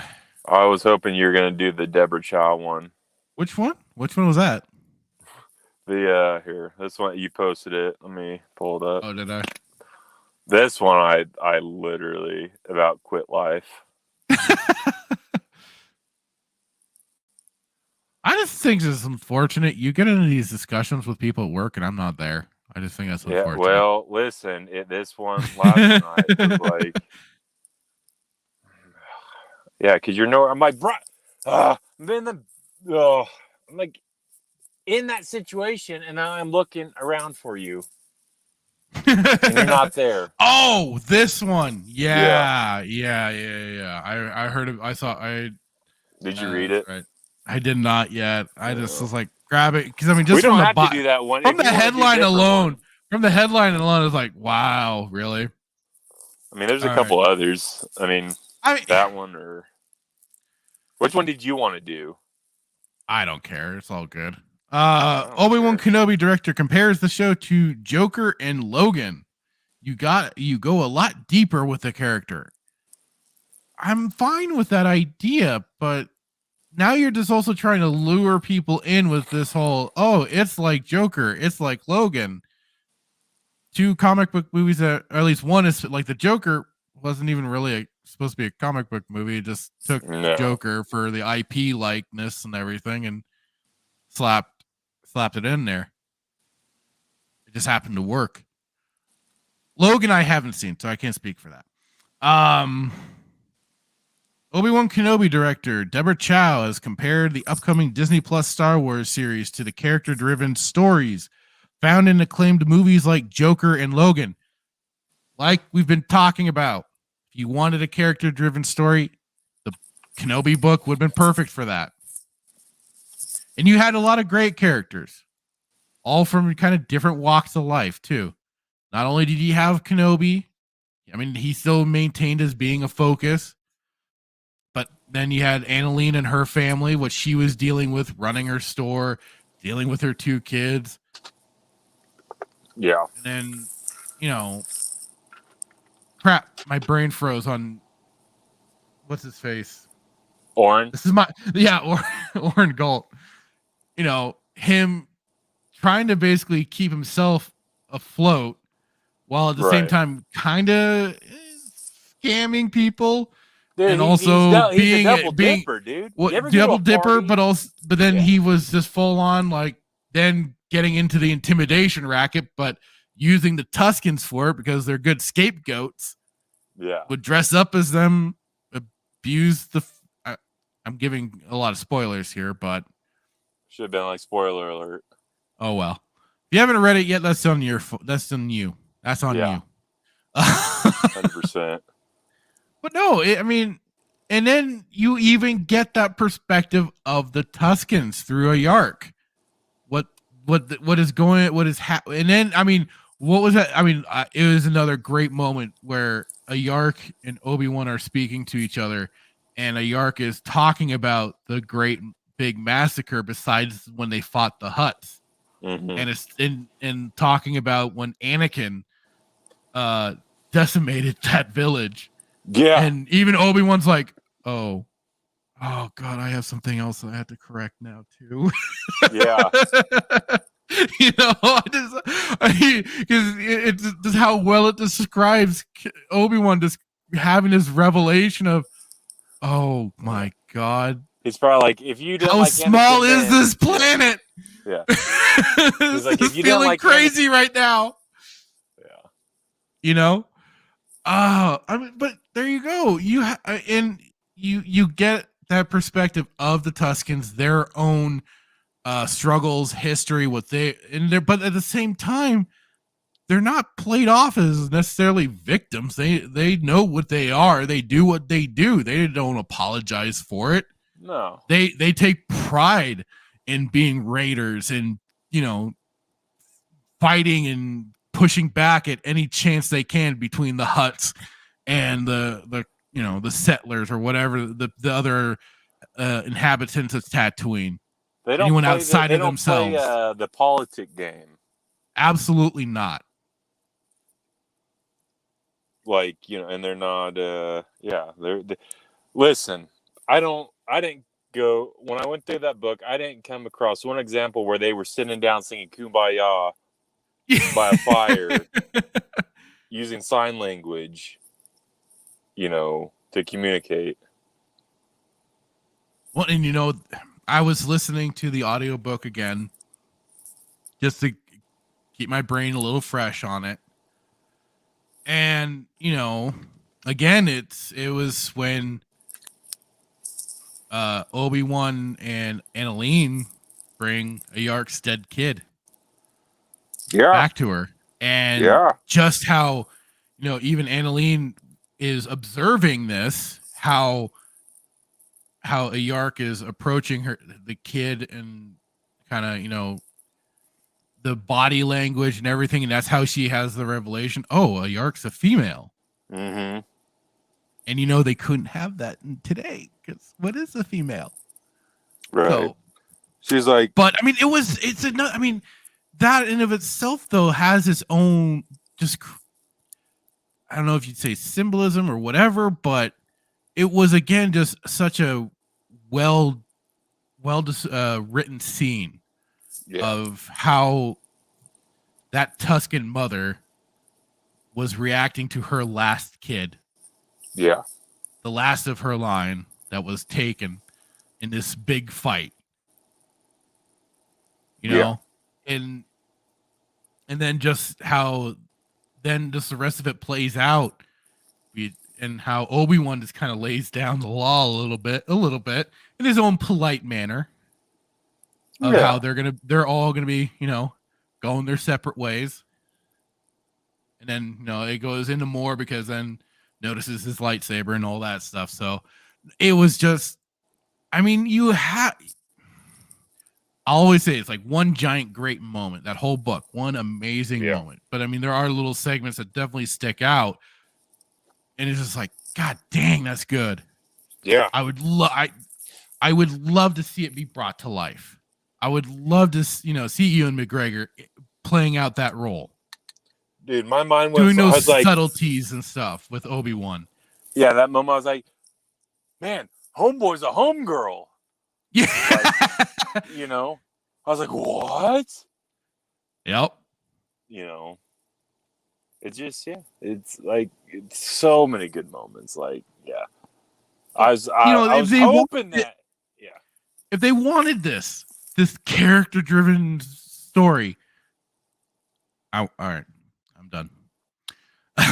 No, continue, please, No, because I think it's important. Because I'm just again, and again. They had the blueprint for a perfect story. It's not their Kenobi, blueprint, though. That's the problem. It's not their blueprint. And there you have it. So therefore, if there they you have follow it. George Lucas, well, yeah, they follow Lucas's blueprint, then it's not their show; it's Lucas's show by default. It's not, it's yeah, you could lean on Lucas's show, but it was then the writer of the book. Right. It's their book. It's their words. It's the story they wrote out for this. Yeah. It's not their writers. It's not the people they hired for the job. It was somebody else. Right. It ain't like Lucas. It's from Lucas's camp, not from Disney's camp, Disney Lucasfilm's camp, but from George Lucas's camp. They're just that petty.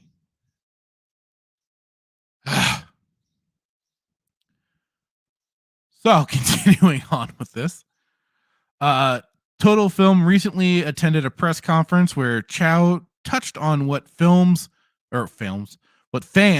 can expect from Obi-Wan Kenobi, explaining how the series allowed them to explore the Star Wars character further.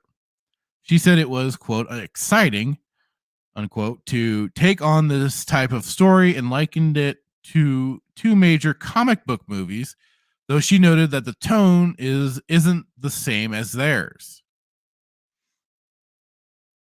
I think I was the most excited about getting the opportunity to do a character-driven story in a similar way.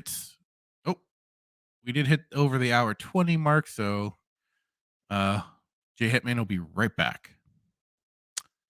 So I think I was most excited about getting the opportunity to do a character-driven story in a similar way. It's a different tone, but something like Joker or Logan, where you take one character out of a big franchise, and then you really have the time and you. Welcome back, sir. Hello. Back, technical difficulties. The old hour 20 mark. Yeah, that's what it was. Anyway, I was continuing on with this article. No, I had kind of finished my rant. You might have missed it, but now I've just been continuing on with this article. Okay. So yeah, she's comparing it to Joker and Logan, where you take one character out of a big franchise and then you really have the time and you go a lot deeper with the character. Chow said that to me seemed really exciting to get to do in Star Wars.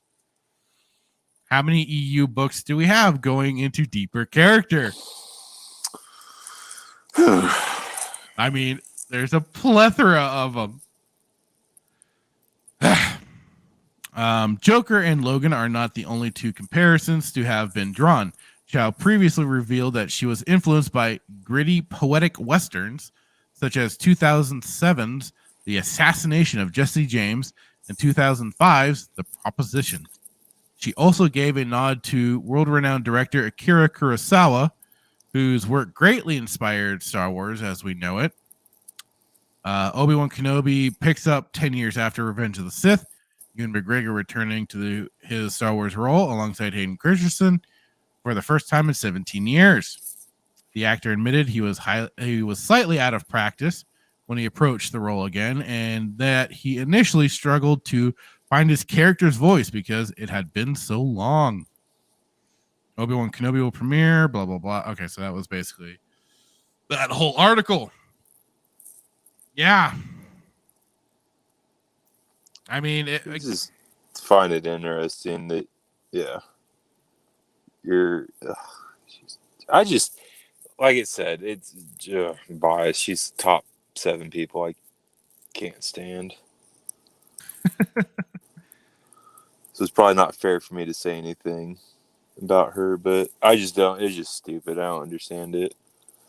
This whole character-driven stories is just another like PR ploy. Yeah, I would say so. They've all got their scripts, right? Not just for the show, but they've got their scripts for what to say for these press junkets and whatnot. If you don't believe Fractured and myself when we say this, go watch some of the Galactic Star Cruiser videos out there. The most unscripted.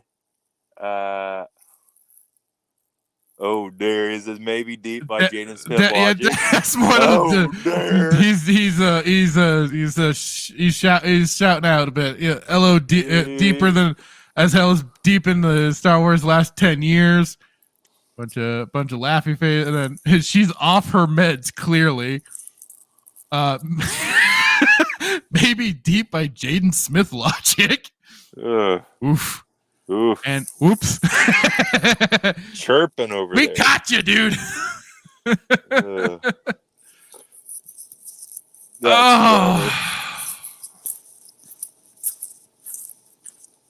Yeah, I saw this. It's as deep as the kiddie pool, you know. Yeah. I saw that. Oh, it was this. I'll have to try to find it. But it was a meme. Something about Star Wars, but it was like Will Smith is like, keep Star Wars out your, mouth. Yeah, people were having a lot of fun with that. That one. Oh God. Is there anything other? So I just put. Well, there's one. Well, it's not really an article. Well, it was an article, but I posted when I was here for the show about Rowan Johnson being sidelined or. Delayed. Again for the millionth freaking time, they keep like rolling. Well, I said mean, it's just funny. It's moving on from him. Yeah, I think I have that. One? Yeah, here we go. I got it. Yeah, I think I said it. Yeah, I said in our Discord chat. I was like, this shit has been delayed for how long now? Good God. Hope forever. It never comes about. Yeah. Yeah. Hang on. From Inside the Magic.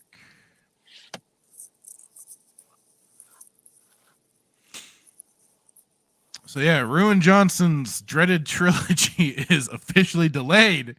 Officially. I'm pretty sure we got the idea when it wasn't coming to fruition however long ago he did The Last Jedi. Rowan Johnson's Star Wars trilogy is still on the roadmap at Lucasfilm, but it won't be coming anytime soon. They'll probably wait a long time for people to try and forget. Every fan knows who Rowan Johnson is. Star Wars Episode 8, Last Jedi, made the director infamous in the Star Wars community and also managed to split the fandom. To this day, Star Wars fans are divided and sometimes considered a toxic group when it comes to discussing the sequel trilogy, and most of that can be contributed to Johnson himself. Yeah, he was pushing a lot of buttons when that was first coming out. But I saw a funny tweet from the Hot Toys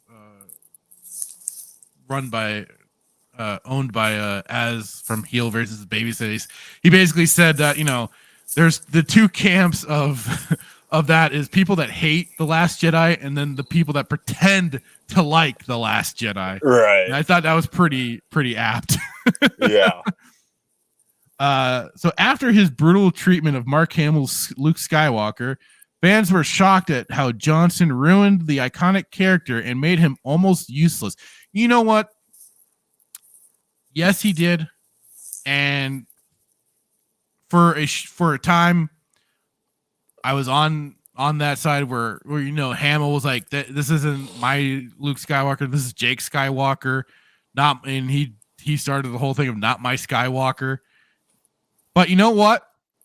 When he's been seen and shown on the set of The Mandalorian, or on those 2 episodes of The Mandalorian where he's training Grogu, and he's there on set, dressed in the outfit, being in the scene, No, sorry. You want your fatty little paycheck. You are just as complicit now.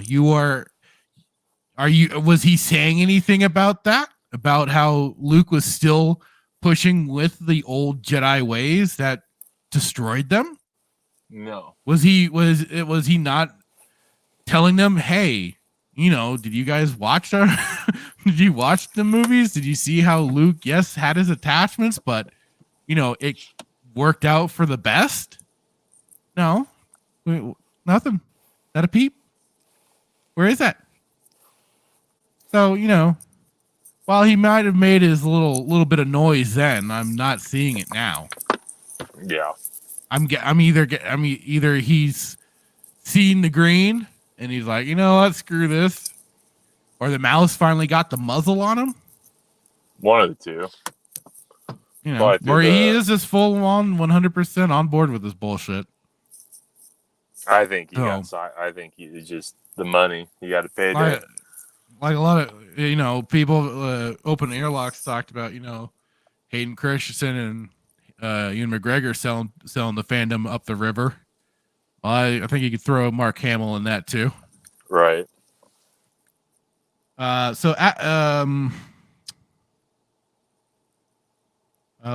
Dave Filoni and Jon Favreau have been doing damage control by bringing Luke into the no, they didn't. They're keeping him on track for what he's set to become. He's set to become the hermit on the island, the failure Skywalker. From Mandalorian and Book of Boba Fett, it seems that Lucasfilm wants Rian Johnson to stay with Star Wars a little longer. Vanity Fair's latest issue covers a slew of topics on the future of Star Wars, and somehow Rian Johnson's new trilogy got an update. It seems that Star Wars will get the luxury of waiting just a little bit longer before Johnson's return to divide the fan base once again.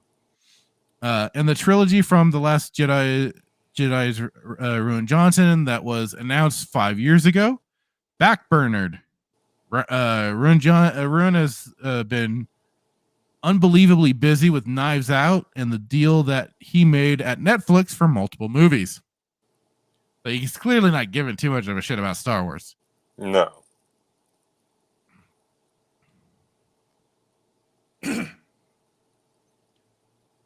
Excuse me for a moment.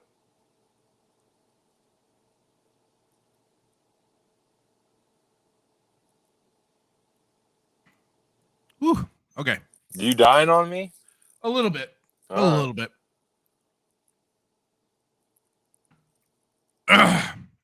So,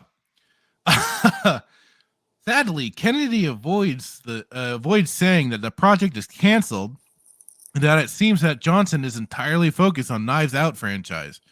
The director did have a major success with the first Knives Out, as many fans enjoyed seeing the mystery thriller unfold before them.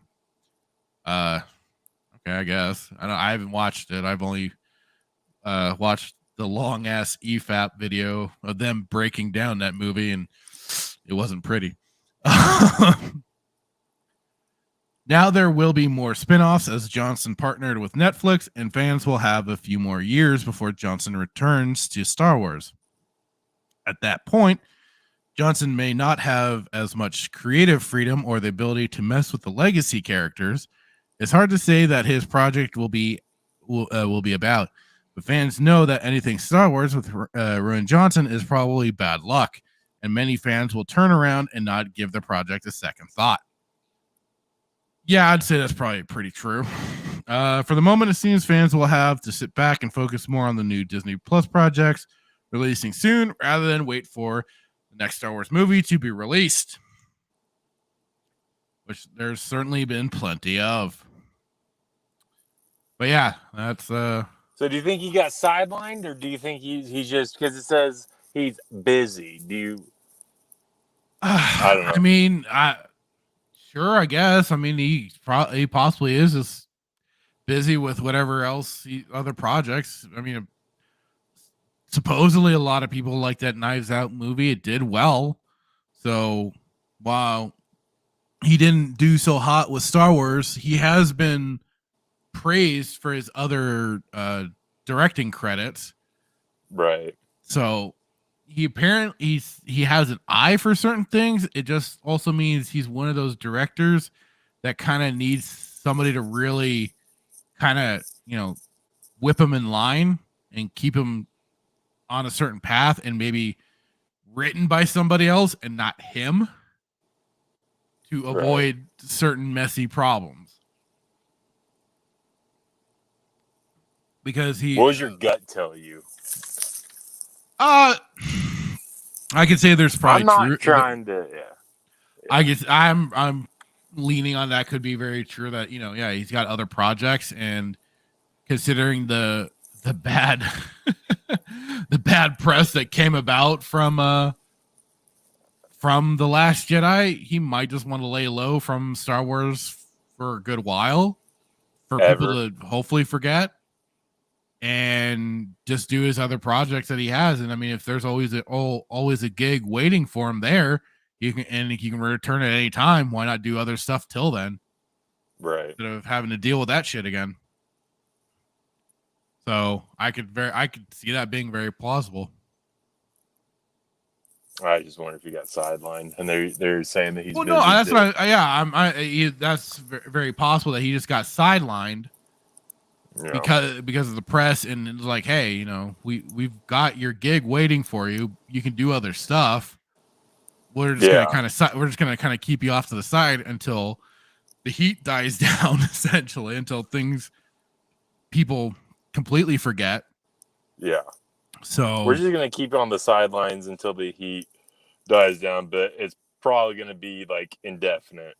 Like we're just possibly, or just like I said, because that's a funny thing. People have such a limited freaking attention span. Oh yeah. Jump from one thing to the next, to the next, to the next. Yeah, absolutely. So, I just thought it was interesting. I saw that. I was like, interesting. I mean, it's basically. Did you ever see the movie Basketball? No. But it has Matt Stone and Trey Parker from South Park. Oh, okay, yeah. But this scene is just basically what I always think about when it comes to these people and Star Wars and stuff. And oh wait, did I? Hang on. I don't know if I shared the audio. Okay. Let me know if Kids with your loud music and your Dan Fogelberg, your Zima hula hoops and Pac-Man video games. Don't you see? People today have attention spans that can only be measured in nanoseconds. Yes. Accurate. Absolutely. That's great. I mean, that's just how it is. Like people keep nanoseconds. Nanosecond. And that's like what people keep pointing out. It's all the key jangling with all the now with like the Marvel movies. All they have to do is throw out some characters that and go, hey, look, right. There they are. We'll kill them 5 seconds later, but look, there they are. Yeah. We operate in nanoseconds and megapints. Enough to kill any brain cells. Well, do we hit the? Is there anything else? I mean, there's a lot. I know that, but I mean, should we save some of this for next show? Yeah, we could probably save some. I mean, next show we'll be reviewing. Obi-Wan. So is that next show? That's next week. Oh, duh. I know everyone's just so excited. Oh, I forgot. This excitement's real. So excited for this. I forgot it's next week. Yeah, like off of again, Das was saying to me in the Steam chat, he's like, yeah, man, I'll wait for Kenobi till a few more episodes air to watch it. I don't blame him. I don't blame him one bit. You know, it's like because they're going to be dropping 2 episodes for the first. Because you know that right there was its own sign, right? They didn't do it with the Mandalorian. No. Shit, they didn't even do this Book of Boba Fett. I don't understand why they're doing it for Kenobi. But for Kenobi, either those 2 episodes are basically all we're gonna get of Obi-Wan Kenobi himself, and then all the rest is gonna be the Reva show. Probably. I mean, it's a good point. Or they're just the opening episodes are the best episodes, so they're really trying to lead in. Yeah. And try and get people hooked. But it's an interesting. I don't know. Interesting. I don't know. I don't know. It's gonna be interesting. That's for darn sure. Yeah. Hop into Mando then. Why not? Let's get into this. I'm just getting my notes ready. Just a moment. Okay.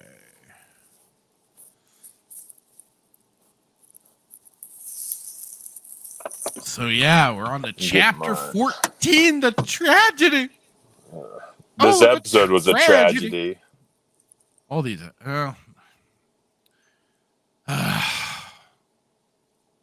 had its good points. It had its boring points. I'll start us off. Good. You say good points? The action was okay. Okay. You know, I'm not gonna. I'll be fair-ish. I won't. I'll still say it was garbage, but you know. I won't. I'll say it was a tragedy. It was key jangling garbage, but you know. So yeah, to start us off, we got Womp Rat coveting his metal ball, purring like a cat. Mando watching him, probably wondering what Grogu's major malfunction is with him playing with his balls like that. Mando gets a chuckle, it seems, out of just getting a reaction by saying Grogu's name. Man, he's easily amused. Does it again, but now is trying to get the metal ball back. Dogs are more obedient than this creature. Womp Rat, that is. Grogu. Mando wanted him to use the Force again and got him to yank it from his hands, and rather excited by the fact the little Womp Rat can do this sort of thing. Mando says how special he is. Yeah, special ed. Yeah. And then this is where, it's Mando giving basically another recap of things so far as he explains they're at Tython so he can find Grogu, a Jedi that can train him. It says if the Jedi agrees, then he has to go with them. After all had been said and done, we know that the Womp Rat is going to stay in the show. It would do some good to introduce another. See, this is where, they could have done well to introduce another Jedi style character. A Jedi type character that could, travel around with him, do the training. Or unless they plan to keep Jake Skywalker around more often. Yeah. But, last we saw, old Skywalker just threw him in an X-Wing and was like, get out of here. You're right. Don't want to see you ever again. You're gone. Dead to me. So, other than maybe Ahsoka, but I mean, if it ends up being true, they introduce, God forbid, Kyle Katarn. Maybe he'd be that character. Don't do that. Don't even say that because I'm playing the Jedi. Oh, God, I blame you. I blame you because I cannot get through this game. I cannot get through it. Every single time I go back to the temple. You're welcome. And Luke starts talking. You're welcome. I lose it. I lose it every time. I'm like, Luke didn't That's say good. that. And then I just randomly hear fart noises. Are you sure? Anyways, continue. But the whole, don't do that because Kyle Katarn in it, and And yeah, so don't. Well, it's just if they don't play, if they're gonna, since they're gonna be giving Ahsoka her own show, I think they need to do something to progress Grogu, especially beyond being a gurgling, drooling little idiot that doesn't say anything, doesn't vocalize other than making cat noises practically. They need to do something a little bit more with this character beyond just, although I say this, but then they're just going to give him a bunch of stupid catchphrases or something. He'll be like the new Bart Simpson, basically. I wonder when Yoda started talking. I don't know. Lord knows, considering how old this creature is. They apparently are really regressed.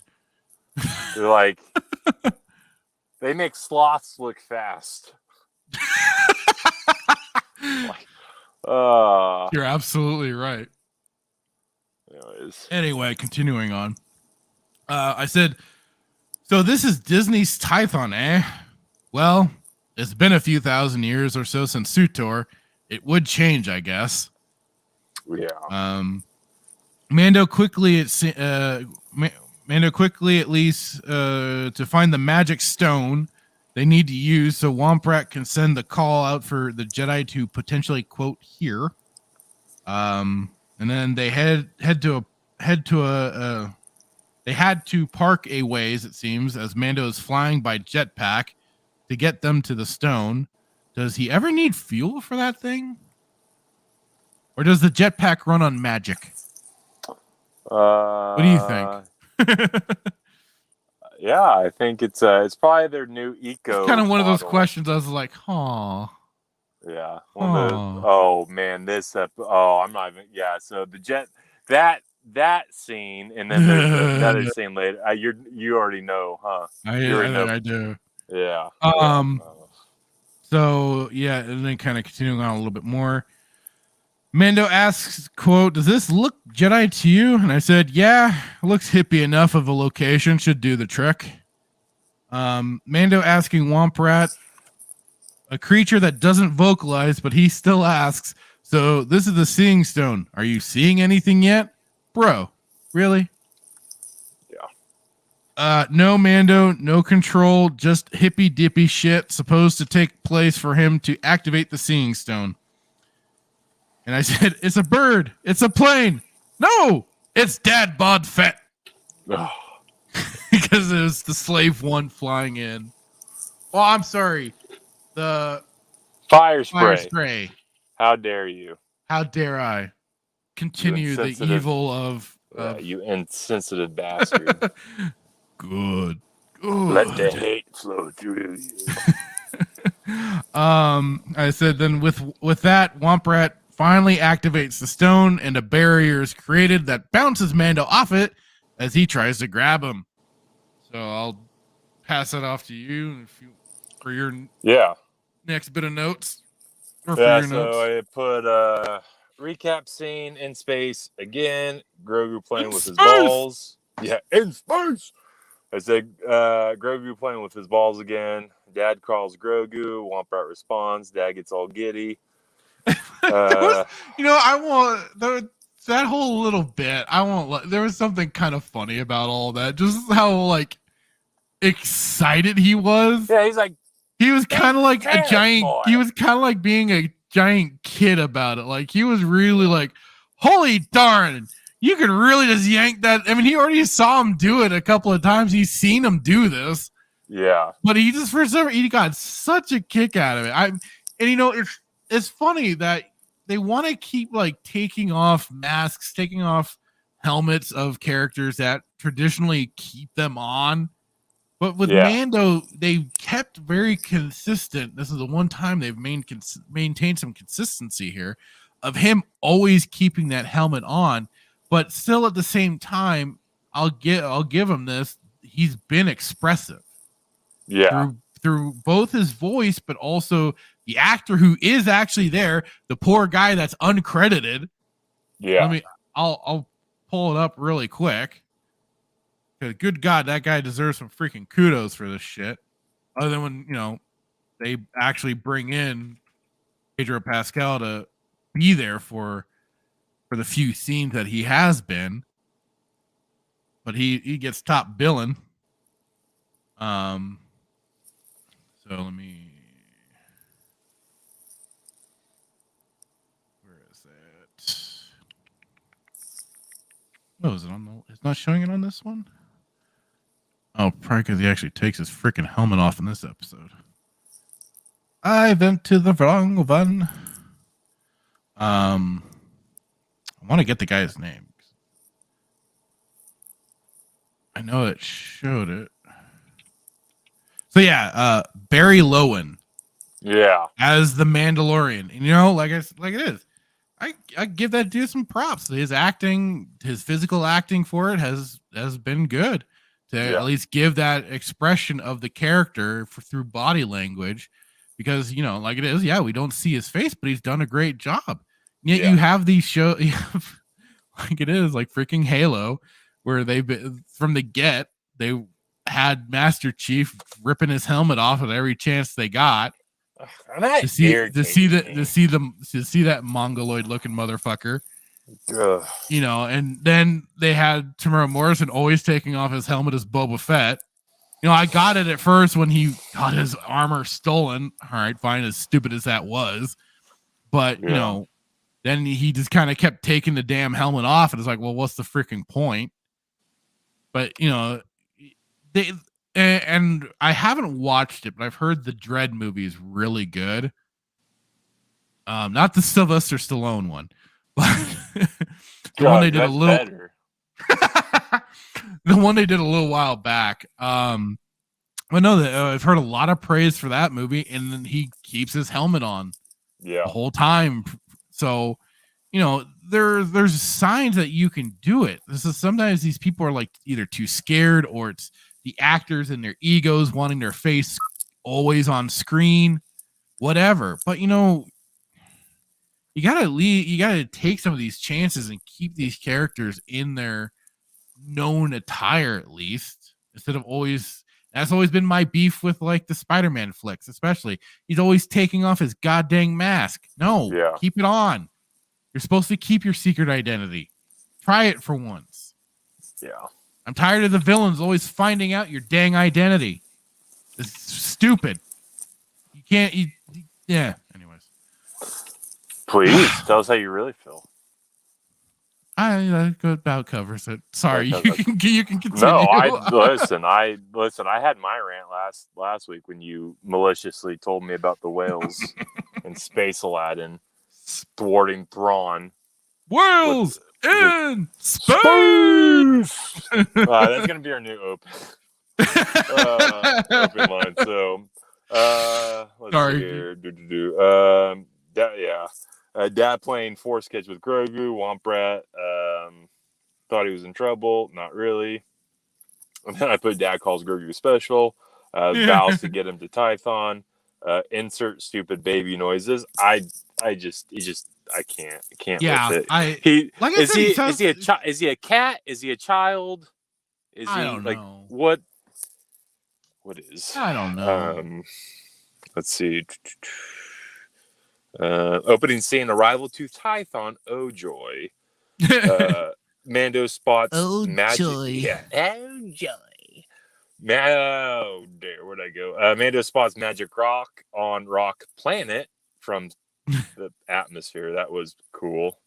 Mando jets to the magic rock. Mando sets Womp Rat on. Okay, can I interrupt you really quick? Yeah, go ahead. You know. Again, you know, like we've said continuously, they like taking from EU and using it as their own material, acting like it's a fresh new idea. This would have been a great thing to kind of reference Star Wars: The Old Republic, to have the Seeing Stone in some long abandoned rubble, or you know, the remnants of the old Jedi temple. Yeah. That you get to go through and play in that game. That could have been such a cool little thing. Just a cool little reference to go, hey, see, we do still pay attention to some. I mean, they'll do it with certain things for sure, but then they'll turn it into Yeah. shit immediately, especially when it comes to characters and everything. But this could have been another one of those times. They clearly were like, oh, Tython, here we go.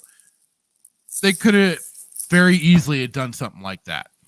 And it would have been like, Yeah. oh, hey, for any of the players out there, I know that. No, they didn't. It's just, yeah. But, No, I yeah. agree. Stupid. Yeah, Mando just magic rock. Mando sets Womp-Rat on said rock. And then he's like, is this the scene stone you are seeing? Or I said, this is the scene stone. Are you seeing anything? Well, that's like I said, it was like you're trying to talk to a creature that hasn't vocalized anything to you other than ooh, goo, goo, gaga, basically, and cat purring noises. I said, yes, Captain Obvious. And I don't know if this will... No, I haven't jumped ahead yet. I said, engage Predator Division. Control on a rock, really? I was like... He's like, oh, is there a control? He's looking for a control on the rock. I'm like, are you daft? Like, clearly there would be a control on a rock, yes. I said, Slave 1 approaches.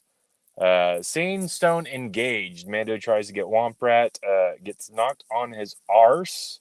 Yep. And then the last thing I'll just stop here. I said Mando trying to buy time gets welcomed by Boba. So yeah, we're perfectly right there. I said Dad-Bod-Fett pops out after taking some shots. It makes his claim very slowly, so Mando can spout off nonsense of him being there for his armor that Mando got off of Cobb Vanth. And Seal Clap, he said the line, "I'm just a simple man making his way in the galaxy." Woo! Seal Clap. He said the line. And of course we get Fennec back. Can't even have Filoni characters dying, and she threatens to shoot Womp-Rat despite Mando already experiencing the force field Grogu put around himself, and I guess assumes a laser rifle can get through. I mean, he had no luck, so I guess the laser rifle would. Everyone agrees to take a chill pill so they can talk it out. Well, that's boring. Ha ha ha. Dad-Bod-Fett explains there's no rest for the wicked, basically, of both he and Fennec being left for dead in the sands of Tatooine, but they both live now. Fennec showing off her belly gear and says she's in service to Boba now.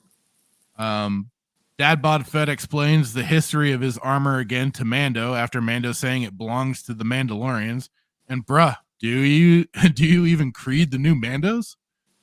Boba and Fennec both explain the bounty risen quite significantly on Womp-Rat, so it's a pretty good deal that all Fett wants is his father's armor back.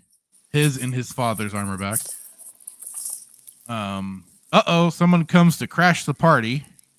Mando teleports to the Seeing Stone to again try and get the Womp-Rat off because he took the jetpack off, but he just poof magically there because he went a distance from the Seeing Stone. So, magic time. He can move fast when he wants to. He can go Sonic the Hedgehog speeds at certain times when it's not important, and then slows a tortoise when it's not required, when it's at most danger. 100%. I said, it's some unfortunate stormtroopers come to get shot. Boba is preferring to take out the Stormies with his Gaddafi stick. Now we have special Stormy that's on mortars. Okay, because he had the all yellow paint and stuff, or yellow paint trim, whatever. After a boulder gets dislodged, we can see where this is going. Right, Fennec pushes the big thing down onto the stormtroopers and smashing them like the boulder from Raiders of the Lost Ark, and the gunner trooper thinks he can destroy the boulder before it hits him. Poor little guy, he goes squish. Dad-Bod-Fett goes kill happy, even impaling a Stormy with his sharp Gaddafi with no blood. Yeah. Magic. Till he sees Mando's ship and time to grab his armor. Fennec running, jumping, and flipping about, still taking out more Stormies than Fett has. Sad. More reinforcements. Mando again attempts to get in, but fails for a third time, but this time leaves to help in the fighting. Convenient that is when Grogu is finally done. Just as Fennec is surrounded by a bunch of troopers, Mando steps in with his whistling birds and plot armor to tank shots and take out a bunch more stormtroopers. A bomb is dropped from the sky, but who dropped it? This is basically why fat guy in a little coat, but fat guy in some armor. Freaking let me. I have the picture saved that I use. Hang on, let me get it real quick. I just had such a good laugh when I saw it. I was like, oh God.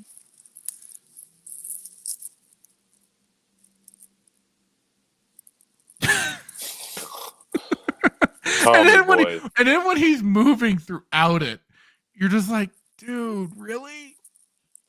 I don't know about that. It looked really bad. Really bad.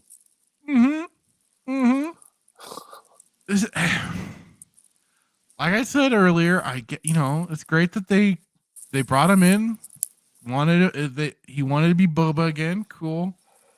But dudes, really, you should have gone to the gym. It wasn't even like the recasting route, because I mean, you had the David Logan that was a kid playing Boba Fett. Keep him as Boba Fett. 100%. It would have been fine. Whatever.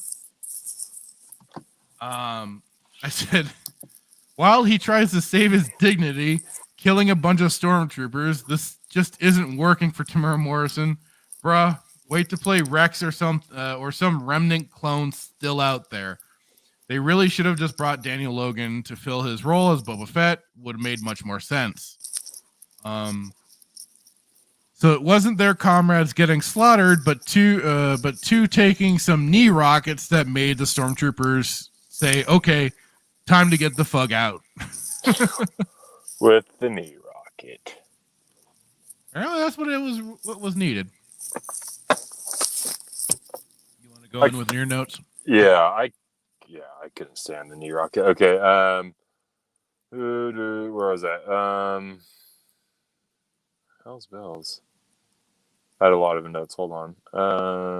Okay, so I said Mando and Tusken Bob meeting. Tusken Bob wants his armor from Corn on the Cob Vanth.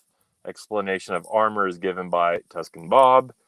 Mando asks Tusken Bob if he's a Mando.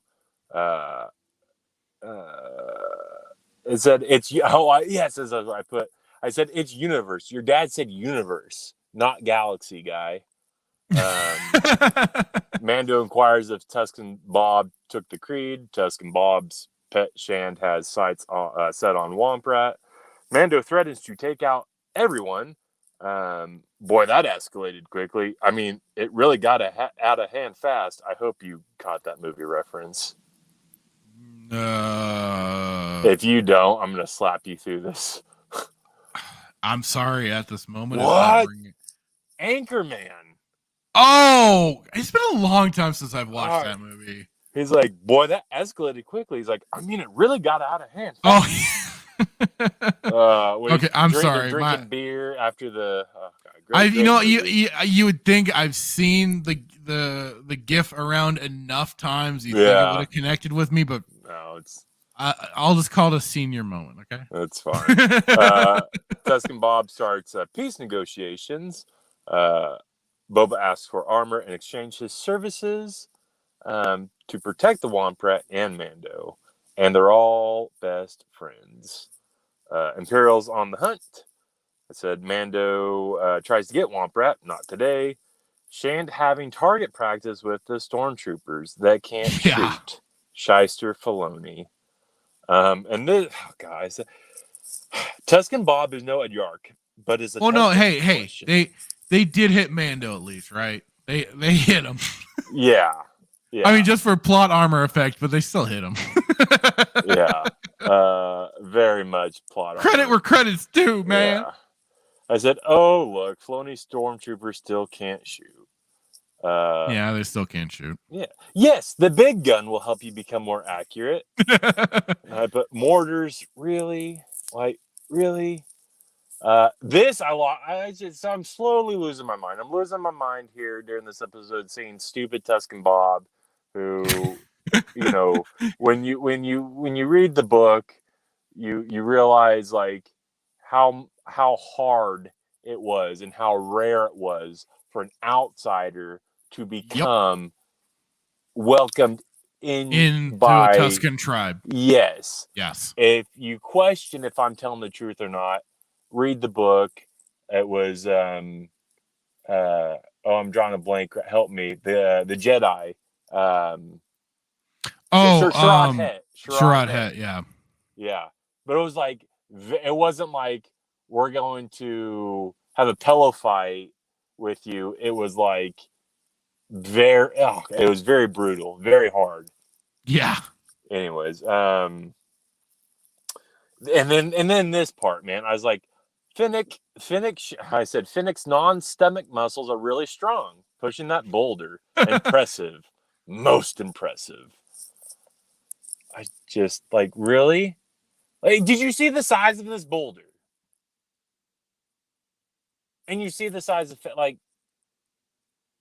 Yeah. I mean, hey, she's part roboid now, right? So she's got the power. She still like had her legs, though, her human legs, like they weren't Darth Maul, Night Sister reconstructed claw legs. Like they're like, it's just stupid. It's just, that's a big boulder. Let us go out and try to push a boulder that size with our legs. Let's do it after the show, and we'll record it. We'll go find. Well, hey, it was loosened, right, by the by what? By the they were firing at it, and it showed it was knocking off some of the debris on the boulder. So the only thing the stormtroopers were hitting listen, the only thing those stormtroopers were hitting was air. No, I don't disagree. Yeah. So I put Tusken Bob wants to do Tusken things. And I put no blood. Oh, wait, it's Disney. They obviously didn't want to follow the Kenobi book. Right. Finnick hit the stormtrooper whilst in midair, yet Filoni stormtroopers can't hit anything. I think, and I might wrap up here, but I was like, another drop ship. Oh, joy. And I just saw on my Twitch stream manager, thank you, Mary Robin 5000, for following the channel. Awesome. Nice. Thank you. Let's go. Appreciate it. Okay, so and with let's see, and with one rocket, Boba takes out 2 of the Imperial ships. While Mando says, "Nice shot," Dad-Bod-Fett clarifies, saying, "I was aiming for the other one." Sounds like you got something to say there. I do. It's in my notes later. Okay. I'll wait. I'll go a little bit further. No, like. Okay, go ahead. Go ahead. No, go ahead. I gotta wait. No. Go ahead. I want to hear it. Okay. Let me just find my notes real quick. Where did I even put this at? Oh gosh, where are you? No, I can't find it. What? Did I delete it because it had cuss words in it? Okay. Oh. Yeah, okay. How like this rocket, right, from his jetpack is going to take out a dropship. How powerful is this rocket on his back? Super duper powerful. To blow. Well, I mean, I guess that's just it. We don't know what type of rocket and stuff it is. So Is this like? But apparently it's powerful enough to break through a drop ship. Yeah. Is this supposed to be some like rendition of Iron Man 2's Justin Hammer's the ex-wife that looks like a cigar, a cigar canister? Like I call it the ex-wife. Sure, or, why not? Like why not? the cricket Yeah, from Men in Black.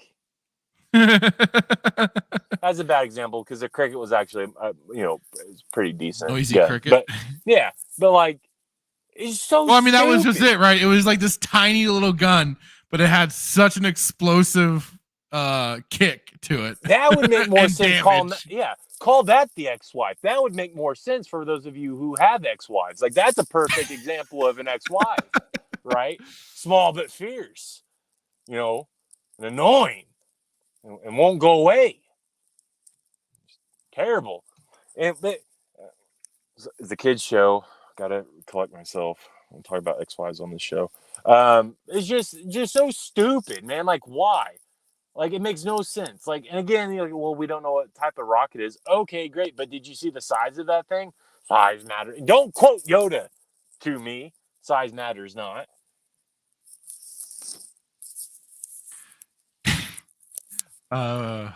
Yeah. Like when you watched it, did you like what was your reaction? Yeah. I mean, it didn't quite register with me that much. It just was more the goofy setup of the old. Oh, nice shot. No, I was aiming for the other guy basically. Well, don't even get me started on that because I've got notes on that. That was where my brain mostly was going. Otherwise, He takes out a drop ship, and then the drop ship that he just took out takes out the other drop ship. So it was like a 2-for-1 deal. A 2-for-1 deal. You go on to In-N-Out and get a 4x4, you get another one for free. Anyways, continue. I'm done. And done with it. And so then they shoot down the laser, and I said, oh, I forgot that it was the Imperials that blew up the Razor Crest. Huh. I'd completely forgotten that it was them that just completely dusted that ship. Oh yeah. I said, okay, so yeah, I said, oh no, because Boba Fett takes off, flying into the sky, and I said, wow, Boba's jetpack is strong supporting that weight. That's messed up. I would say the same if it was me. Okay, there's muscle under that fluff. Hey man, muscle weighs more than fat. Okay, yeah, that's what I'm saying. Maybe he's just big bone. It's not fat. He's fluffy. Gideon sends the Dark Troopers to retrieve the Womp Rat. Womp Rat is sleeping as usual, making it easy for the Dark Troopers to go in and take him. Fennec calls off Boba at Mando's request before he takes them to go boom. Before he makes them go boom. Since they have Womp Rat. I said, no, blow up the little bastard. Yeah. Boba sees one Imperial cruiser and thinks the Empire's back. No, just remnants, dude. Nothing to get your panties in a bunch over.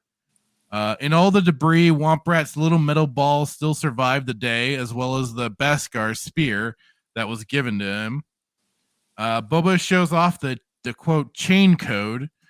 I think that's what it was. That's been in his armor since Jango, who was a foundling, and it's all there. It's all there in the Mandalorian language. Cheap key jangle, but helps prove that Boba's armor is his and belongs to him. Funny time they want to acknowledge the original Mandalorian stuff, right? Via the alphabet and using its language writing and stuff. Funny they want to do it now, right? So then, yeah, Boba claims that they'll get the kid back to Mando, that they are in his debt. And so then we get a flash forward. Mando bunks off. Mando meets back up with Cara Dune, who is now a marshal for the New Republic. Well, till Gina got the boot by Der Mouse and KK. Mando now gets into needing her help, and she is more than ready to give him assistance, and is looking for Mayfield, the Imperial sniper, and Mando wants to spring him for help to get the kid back. Mando then breaks it to Cara Dune that the Empire has the kid, and that's probably the game changer, despite her wearing the stripes for the Republic. They get into that, how she's now, well, like it was. She was a new Republic Marshal. She was going to have her own show. Oh, well. Womprat is seemingly having fun messing with the stormtroopers using the Force. Good, let the hate flow through you. But he tires out, and that didn't even kill them. But it's funny because he wheezes like a winded fat guy. Moff Gideon whips out his Darksaber before Womprat. I think somebody needs to call on him. Gideon having fun teasing the Womprat. I approve. They then use the old stun beam and shackle the brat so he can't be a nuisance. End of episode. That's where I'm at. Okay. Well, you had to quote. I had a little bit more notes than that. I just put helmet throwing, ? That's a Master Assassin move. Mando child saving attempt 3.0, and it's nap time. Mando says this is for the birds, releases birds. That Beskar comes in handy. Okay, so when I originally saw this, I thought he was wearing a kilt, so I said inner Scottish Dad-Bod Boba, but it looked like it was just like something tied around his waist that I don't. So I still will say Scottish Dad-Bod Boba. I think it's sure, fitting, but with the knee rocket, this knee rocket, stupid knee rocket thing, like he's doing a yoga thrust, and then it comes out. So it's like thrust and out, thrust and out. Anyways, the stormtroopers bug out. Dad-Bod Boba gets a 2-for-1 deal. Uses one rocket, gets both ships. Nice shot. Bad joke. Nice shot. Bad joke. I was like, oh, God, agreed. Just the worst. Razor Crest gets taken out. Dad-Bod Boba off to Slave 1. Mando off for the Womp Rat. Moss Greaseball sends ridiculous Dark Troopers in for the sleeping Womp Rat. And I just put, does Dad-Bod Boba give the orders or take them? Right? It makes you wonder, huh? Is this I thought she was supposed to be in charge of him, or he was supposed to be in charge of her.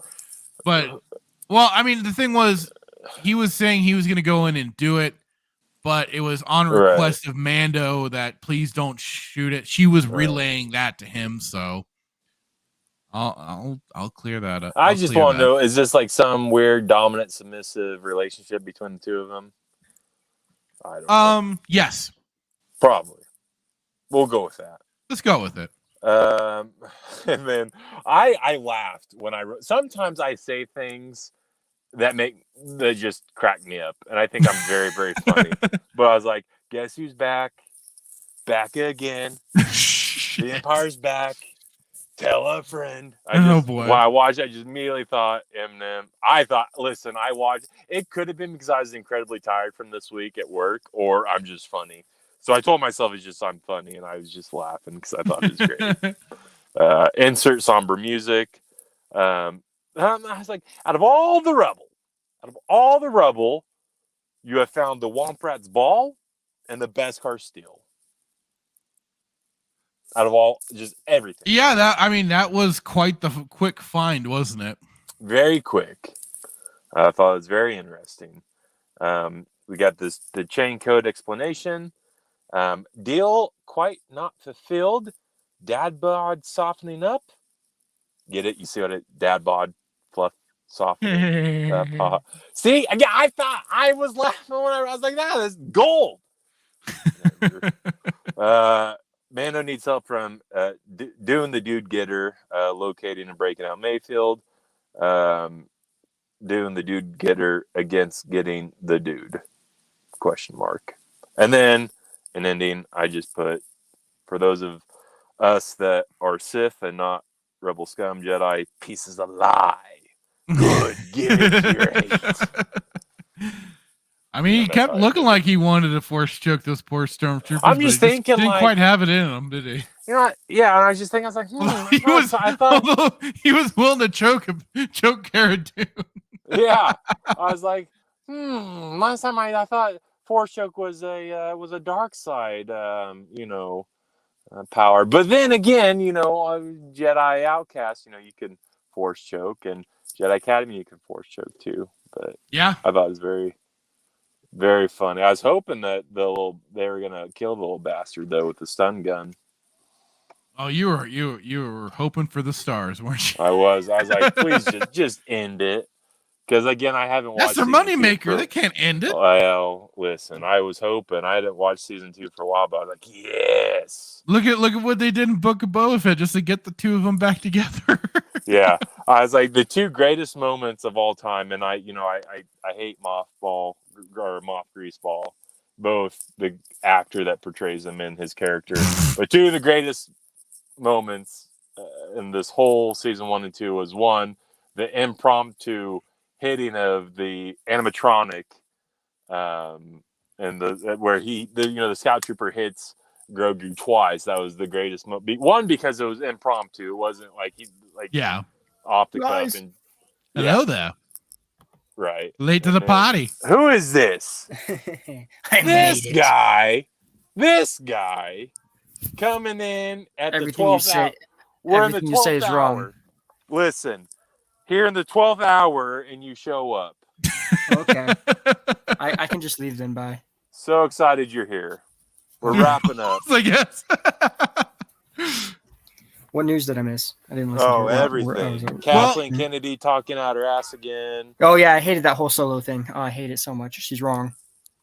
Oh, did you? Yeah, she's wrong about Solo. It wasn't because the recast. It was because. Yeah. We didn't go over that article, but yeah, there was a lot of reasons that movie didn't do well, and it wasn't. No, Alden did fantastic. Really, I thought he was terrible. I thought it was amazing. I think he did okay. I just thought he was kind of bland. The whole movie I just felt was very. The whole Solo movie itself, because it went. The problem was it went through three different directors. Two. Yeah. So, two. There's like two guys. Two of them were on it, and then they got fired, and then they switched to Ron Howard. Yeah. So that it suffered from that change of direction, and I don't know. I just thought the movie was very meh. You had the freaking annoying droid that wanted to slag. Who was it? The guy that played Lando. He wasn't a bad choice. Yeah, Donald Glover. I thought he did. That's the funny thing. We were talking about also the whole oh god, the actor that's playing the Inquisitor and how he didn't watch Rebels whatsoever, yet wants to honor the character by not doing an impersonation of somebody else's stuff. That's what the Grand Inquisitor actor said. He doesn't. Yeah, that's who I was referring to. But you had Donald Glover. Sorry, Donald Glover there, who was basically doing an impersonation of Lando Calrissian. You have to when you're playing a character that's already been established. You have to. But I understand. Thank you. Okay, but no, I understand why the Grand Inquisitor didn't do it, and he explains it in his quote. Dave Filoni, the guy who created the Grand Inquisitor. And doesn't that just go to show how ridiculous Dave Filoni is? No, he tells him not to do it. But this is the problem. He's playing an established character, and a character that already has a set personality, has a set, delivery of lines and stuff like that. He has to honor that. Yeah, exactly. But and that's what even in the article from Bounding into Comics that we were reading, they go into talking about how for Daniel Craig, when he took over the Bond role, he had to go back and see for what Ian Fleming wrote for the James Bond character, what Sean Connery, how he portrayed the character, because Sean Connery was very influential on the character itself, and then for future people that played it, yes, they kind of all have their own maybe small twist and their own way of acting, but otherwise they were going off of that performance. They were honoring that character, and that's where that all stuck to. And yes, I know Dave Filoni said, yes, you can go ahead, but we all know how fucking much of a tool he is. And he's He already... said- Yeah, I'll just take a large fry and a Diet Coke. No, wait. What? Go ahead. Sorry. All right, so he told him not to do it, him and Deborah Chow, because they wanted to establish somewhat of a same character, but like a different, not take, but different version of him, like a younger version of him before he gets past this. So something happens to him in the series or something later on happens, whatever. Because he doesn't have his Sith eyes yet, so something could give him Sith eyes by the time... But he had full yellow eyes already. I mean, that was like already part of like that race, basically. They have those dark eyes. Yeah, true. And in the comics too. Never mind on that. Yeah. Whatever. But so Dave Filoni told him. But then they aren't even honoring the comic books, because even it was like what the early Vader comics showed him having those yellow eyes and stuff like that. So he. I never know what those comics are canon or not. Like they're supposed to be No, they're supposed to be following canon though. That was the whole point of erasing legend or erasing the original EU, pushing it aside to make way so that they could quote, because it would be to them too convoluted and everything. They couldn't keep this. Comics? Huh? You know the canon comics? They already. That's what I'm talking those, about. Yeah, and that's the thing. That's the problem with all this, isn't it? They keep retconning all their own stuff too. It's stupid. You can't. They don't have a line of continuity. Give me 1 second.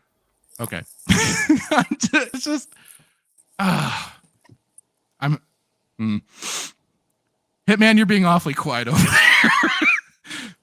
Dude, I'm just eating my French fries over here. What? No popcorn to go with my spurg out here? No, man, just the French fries. No, I want to finish listening to what Davi also has to say. Oh, because I'm building up the hate's building. There's a storm.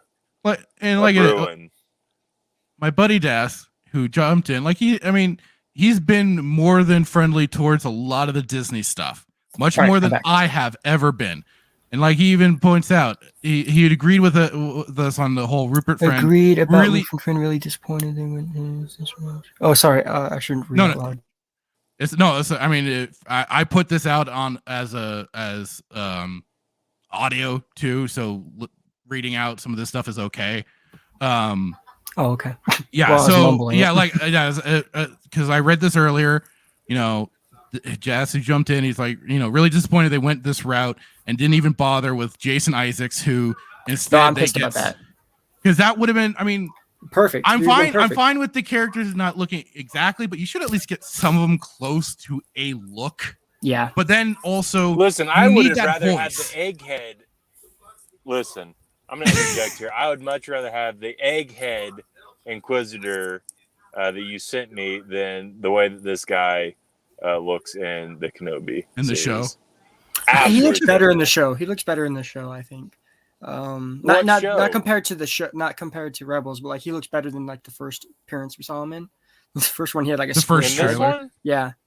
Like that the second trailer when it shows him walking. It's absolutely dog water. He looks pretty good. I like him. The fat imp? Hell yeah, bro. The Grand Inquisitor. Because I know you're not talking about the Inquisitor. I am talking about the Grand Inquisitor. What picture is it? Hold on. He looked better in one of the pictures. There's no way. He doesn't look exactly like I was supposed to, but he looks a lot better than he did in the first trailer. Did they do some reshoots? Fractured, pull up the picture of like Lucas's Utapaulian, and then this ridiculous whatever you want to. Okay, this picture right here looks like. Hold on. Copy link address. I think that will work. Yeah, just one picture right here. Yeah, you can drop it in a private chat, and I'll grab it. All right. Hold on, I'm going to private. Oh, are you posting it? I'm gonna. Oh my god, that's such a long link. Don't worry about it. It's fine. I hope it gets to the right thing. But this picture right here, he does not look that bad. Okay. PSA, if this is a wrong picture, blame it on Davi. All right, hold on. Let me grab another link. It's highly sus. Let me grab another link This that link shows is them highly side by side. sus. I don't know. Bruh. Highly sus. He doesn't look that bad right there, I don't think. Right? He Look, look. look at this one, and then look at this The side by Grim side. Reaper from Bill and Ted's Bogus Journey looked better. Yeah, no, And that was just but being his the Grim head is Reaper. Pointy. His head's pointy, okay? And then also the second link I sent you. Right. I'm this one's in. grabbing it right now. Okay. It shows the bad picture of him, but like it shows what he actually looks like. And the head's not as big as it should be, like even the race in the movies. But also that's Rebel stylized animation. Well, yeah, Still, like I said, I understand it not looking exactly like that because of the stylization of that show. I understand that, but certain things should be held at least a little true. no, yeah. Like especially when it came to like those other. See, like his head's like pretty like there, but like compared, I wish I can do a side by side of the one I just sent, the other one. But I think it looks semi-accurate. His forehead's just not big enough. I just think they just didn't go prosthetically big with his forehead. I think. Well, and the tattooing looks a little off though too. Like it looks like it needs to be more that's just angular. Rebel. That's just Rebel stylized. Well, that's paint. That's a paint work though. You could match that. Yeah. That's not outside of the idea of its stylization, because that is just getting the paint work exactly the same to match. Because the head tattoos up here should be more angular down here than they are. Mm-hmm. No, yeah, I agree that the second He's bar got a should fat be like angled. head. Have you seen what the actor looks like? He has a very block head. No offense, Rupert Friend. He looks like a Roboblox character. All right, what's this one? Although, hey, there is always not every person in one race looks the same. How dare There's you? always you How just dare compare it to you. what? Nothing. You guys racist? So like, not all. This is gonna sound bad. Not all white people look the same. So not all. How dare you? Udapalans We're same. all just a homogenous group of people. How dare you? We all look Not all the same. Udapalans could look the same, okay? And they can chalk it up to Rebels is stylized, super stylized. So there you go. There's ways of. But it's all. But there's there's okay. But you're the point you're trying to make. If you pull up the Udapalan like from 2000. No, I know. Or, Okay. Yeah, you pull up that picture. Compared, there's no resemblance. Like not even. Yeah, because right. not all Udapalans pulling can it look up? the same. No, he's Okay, well, yeah, but he's like, right about they that. don't even No, resemble. It's Yeah, he more does. of, Okay, it's okay, more here. the it's more the I think what it comes down to is more of like the effects and makeup isn't at the same quality from that as it is in this show. Like So- this show, it looks really degraded versus what it looked like in 2005 for that movie. Why look? So the link I just sent. Look at the guy behind the Udapalan. He has a small head. He doesn't have a big head like the main Udapalan right there. He looks Yeah, like Rupert Friend in the back, or Rupert Friend's the Grand Inquisitor. He looks like him. Do you see? I'm bringing it up. All right, cool. Yeah. The one in the back. Wait, look. Click on the right image. If you can click on the image at all. All right, cool. Now zoom in. Do you see the one right behind him? He doesn't have elongated. Oh yeah, I see. Yeah. Oh yeah. Okay. Now I see what you're saying. Yeah. I'm like, what are you talking about? There's actually a guy behind him. Now I see the guy behind him. Yeah. Oh no. I'm not. Yeah. I mean, this is because of particularly the actor. The actor already has. I forget his name. I just remember him being in all the Mad Max movies, except for the first one, and the fourth one. But he already has kind of an odd head anyway. So. But yeah, the Udapalan behind him doesn't have like a super. Oh, no, long yeah, forehead. I see what you. I'm not saying that they have to have that same, I don't know how to dimorphic look or whatever for the. I'm just talking for one. Like I go at it from looking at it in terms of the quality, and then even the detail for what should be represented.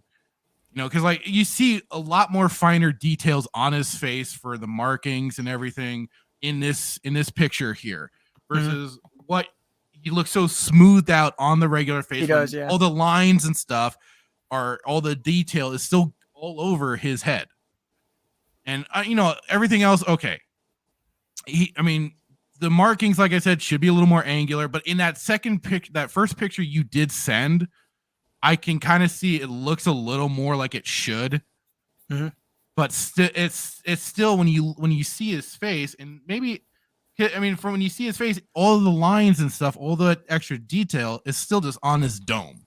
It's not on the rest of his face. Do you guys know any of the Kenobi leaks, by the way? Last week we went over some of them. It sounds like it's gonna be. Oh, by the way, it's the Reva. Reva show. Yeah, it's Reva, not Reva. I always thought it was Reva. Reva. Not those leaks. There's new ones that came out about the beginning of the show, and then some other stuff in the show. No, I've been mostly grabbing stuff, like people have been grabbing stuff from the Vanity Fair article and stuff like that. So we went over a few things from that. What are the new leaks? By all means. So apparently, spoiler alert: the show is supposed to open with an Order 66 scene, and you see Jedi escape the Jedi Temple. Okay. They're giving excuses to how there would be some maybe extra remnant Jedi out so there. I think the shot in the trailer where it shows like this escape pods leaving, that might be what it is, but it's supposed to show like clones hunting down some Jedi or something. There's some other, what is it? It's mainly focused on Kenobi, like it's the Kenobi show. That is left to be seen. The three main characters, or the two main characters, are Obi-Wan, because there's supposed to be an entire episode dedicated to Vader. I think that's episode 3.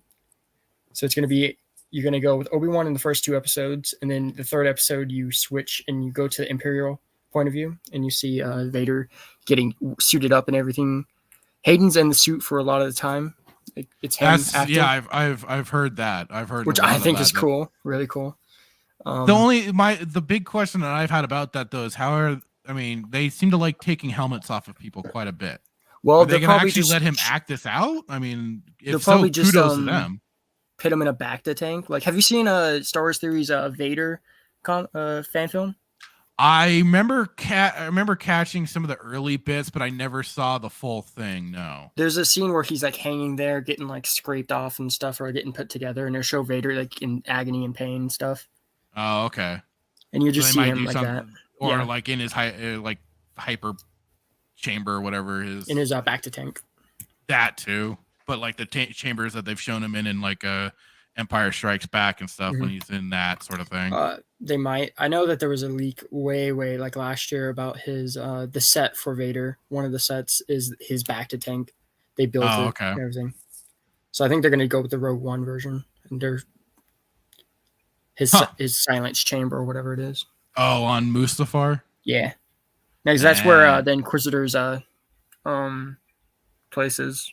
On the moon, hang out, party, woo. Party on Mustafar. Vader's gonna injure Kenobi in their first fight, and then he's gonna come back. Yeah, that was one of the things we were going over. They were talking. I forget which article it was specifically, but yeah, they were kind of talking about there's a back and forth for their epic duels. I'm excited. I'm really excited for it. It's gonna be awesome. Well, it was clearly made for you and not for people like. I don't know. You guys might like it. Who knows? Have an open mind when you watch won't. it. I lower my expectations so that I won't be disappointed. I'll just know what to expect. Maybe they'll rise above it. Who knows? Let's see what time I'm off on that Saturday, and then I'll be able to talk all about it. Yeah, I know. I have that Saturday off. So excited. So 28th, right? Yeah. Yeah, I have the 28th off. So we'll certainly get to talk about that. That's for darn sure. Yeah, I'm going to a movie, I know, so I got to go watch Top Gun. Oh, that's a good. The new one. Yeah, I'm gonna watch it. I've heard good things. I've heard good things. So have fun. I'll probably do it later at night though, so I can do this for a bit. I mean, like it's gonna. Would that Saturday be like the main thing on there? Would be talking Kenobi. It'll because I mean that's gonna be 2 episodes worth, and we might get into a little bit some of the other articles that we didn't get through. Skip your Mando rewatch for that week. We'll probably put that on the back, possibly put that on the back burner, and then just because that was kind of the point was we were just going through that just to lead up to. Lead up to. Because you got 2 episodes left, right? Yeah. We had just done what was it called? The tragedy. The tragedy when they've kidnapped the when Iron Man kidnaps exactly. Yeah, pretty much. Pretty much. So next week will be probably fully devoted to nothing but Kenobi. There you go. Oh Hit those boy. hashtag Kenobis. So hashtag excited. Obi-Wan Kenobi. Hashtag Obi-Wan Kenobi review. Hashtag. Maybe you'll get some traction. I saw you got one viewer right now. Who's that? Yeah, we had I know my brother's always keeping an eye on our show, and my buddy Das Morto, he was commenting earlier. Thank you. On Twitch again. Oh, now there's no one. Yeah, he was on my Twitch channel chatting it up. Nice. That's where I was getting all the comments from him. And like I said, he is also somebody that's been much more lenient towards the Mouse Wars. I'll defend it for my end of days. But even like I pointed out earlier, even he's been like, oh man, I don't know about this right now. He's apparently getting a little more amped up for Stranger Things, and he's been much more. He was the guy that knew a whole lot more than I did for Star Wars for quite some time. So I have never seen Stranger Things, so I haven't either. So, but he's getting a little more amped for that. I'm like, okay, cool, dude. Star Wars. I'm just more hate watching at this point for Star Wars. You guys might like. I hope you guys like something from Kenobi. I can see. I don't want it all negative. Come on. All right. Nope, I'm good at all negative. Yeah, I know you gotta have somewhat like opposing views. I can't be the only positive one here. So I mean, I've been a little more fair towards things than Hitman. Yes, like even with the recent episode for Mandalorian, I said some of the action wasn't bad. It was goofy as hell that we had Dad-Bod-Fett running around in that when he put on the armor. It looked goofy as hell. Out with his rocket. Hey. His jetpack rocket. What do you mean? Where does he keep getting rockets from his jetpack? Like, didn't Cobb Vanth use it? He did, yeah. And then where'd he get another one? And then where'd he get another one after that?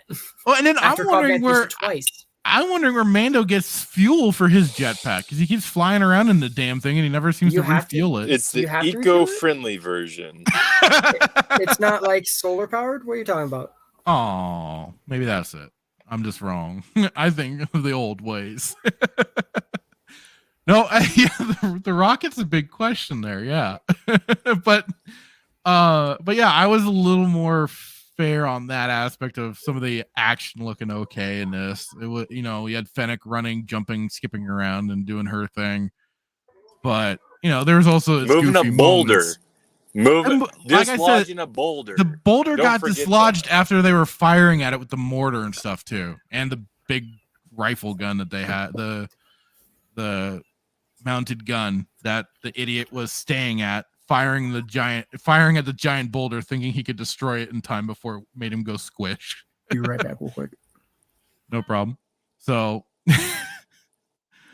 I think the only thing I could say is that, yeah, for the Kenobi show, it might be a little fun to see Ewan McGregor in the role again, but at the same time, we talked about this earlier. It's like, yeah, they had the blueprints with the book. Should have done the book. Would have been a lot better. 100%. I agree. I like I said, I do try and hope for the best, but I'll always expect the worst for sure, because that's generally where it's gonna go for me. Hope for the best. Whatever. Yeah. Hope for the best. Was my mic unmuted when I was talking there? You were muted because you said you'd be right back, and you hadn't gotten I didn't know, because I clicked it and it was muted. Then You just unmuted with the. Okay, good. Whew. Sensitive things. No. Oh my. So I'm so excited for Ewan to be back, and Hayden. Like, Hayden did not deserve all the hate he got. He played Anakin perfectly. He got it mainly from the media. That was the problem. And if anyone gets Hayden hate this time around, they're gonna die. I mean, I think a lot of people are waiting to see how this is gonna turn out. Some people have just sworn it off completely. I don't blame them. It's been a lot of. The only thing that's been okay was, the Mandalorian. It's been okay. It hasn't been amazing or fantastic. And then we had the Book of Boba Fett, and it was just like, dude, you had the Scooter Rangers and all that dumb shit, and the only they're 1 for 2. They're 1-for-2 so far in their series. I think if Kenobi fails, though, they are in some deep. It sounded like they already are swimming in a sea of problems. They've been making too many promises about the subscriber base, and they aren't making the numbers that they were hoping for. No, Disney Plus is doing pretty well. Netflix is the one that's going down the drain. Is it?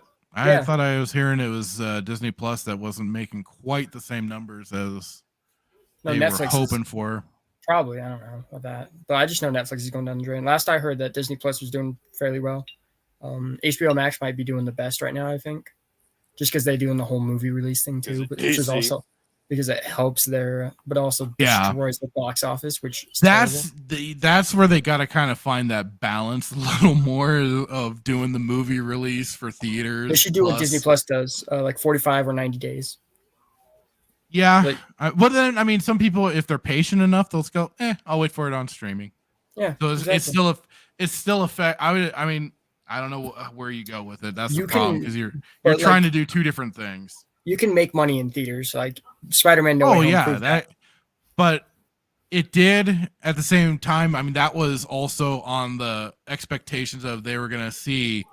I know that it didn't get shown through the trailers. They did their darndest, but everyone kind of had this expectation of, yes, we were gonna see Toby.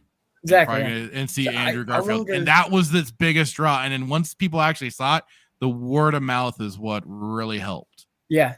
I wonder what that movie would have done if it was not in a pandemic era. Like it would have been, I think, been a $2 billion movie. I think it probably would have, or it definitely would have been one of Marvel's biggest film. Well, I mean, it's Sony's film, but Marvel gets some of the care distribution for it. rights. Yeah, they get 50-50, I believe. 50-40. Something like that. 60-40, I think. Yeah, I think the 60's going to Sony. Yeah, it is. Because they still own Spider-Man. Yep. I don't think they'll ever give them up. No, why would they? That's their cash cow. That is exactly all their money, all their entertainment money comes from is Spider-Man. Yeah. So he's one of the second most popular character next to Batman. Right. No, I mean, shut up. That's when he chimes in. Batman. He's just listening. He's just vibing, listening to us talk. Whales in space. Purgle. Purgles. Purgles. Purgle. Space. I'll defend Ezra beating Thrawn. Oh, go ahead. I'll just sit back. What did you just say? What did you just say? So Thrawn is based on game theory. Do you guys know what that is? Where like there has to be like some kind of pattern to everything. And right. Ezra, and he shows that by chaotic. Observing. He observes that through his, the race's artwork and stuff like that. That's how he studies everything. And Ezra is an enigma. He's completely unpredictable because he doesn't know what he's going to do, and that's how he wins. Is that they're polar opposites, so he can't predict what he's going to do because he doesn't know what. He has no prior knowledge of what Ezra has done. I mean, he does, but it's always changing. Whatever. I think that's a good explanation. And within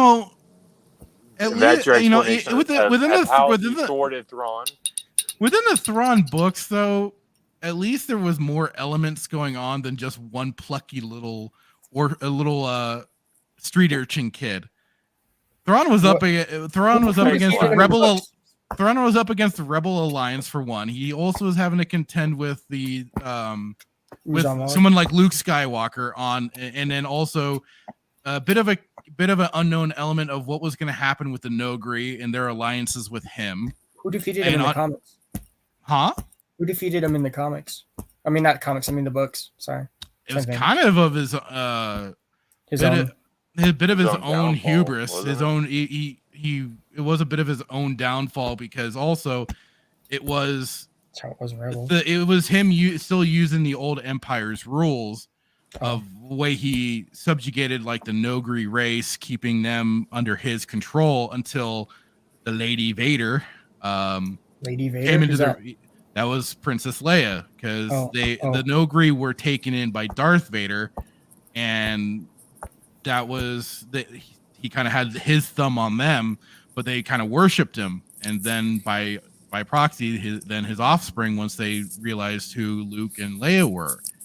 So then the alliances were sort of shifting as she was doing her own diplomatic things of winning them over to their side, basically, and kind of explaining, no, your planet isn't completely screwed over. We can help you save it, instead of just kind of using the old alliance that Thrawn was using and keeping them subjugated. They came in and she kind of helped to break that down.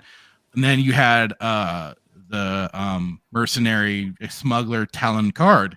He was at first very much trying to play the middle ground guy. He wasn't trying to make strong alliances with the Republic or Thrawn. He was trying to play a neutral party.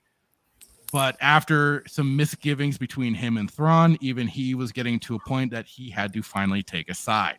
So there was a lot more variables going on that Thrawn was up against at the end of it all, than he was in Rebels. So what is that about, dude? The Ghost team is just like spectacularly amazing.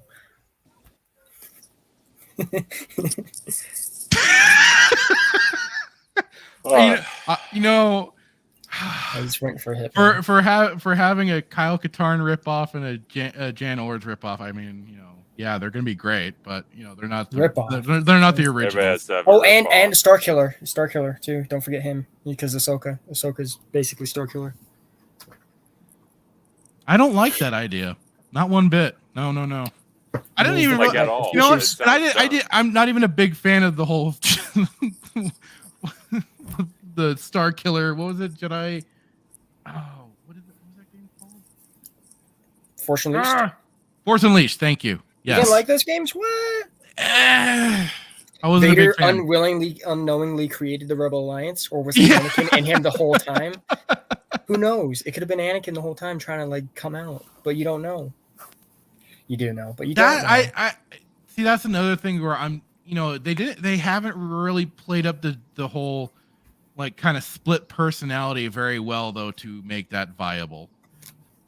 At least to me, I think that because we don't really see that much of Vader, which sucks. I wish we got a Vader series, whether that's animated, which would be the best way to do it, or not, or a live action. But I think of animated 10-episode series or season of just you seeing Vader going through his shit and all that. Sorry, right? And there are some good stories out there for Vader. Exactly. I said sorry. Okay. It's okay. Oh, I've been. Show. Mother. Oh, please, mother. I just now. He's just mad because I'm just over here hardcore defending everything. I'm the only one fighting back. Yeah, where are you at? Where's that left hook at? I'm trying. It's a kids show, so we have to be cordial here. Okay, when you're off air, you're just gonna rip me a new one. Okay. Yeah, what the hell? Because the children won't be listening.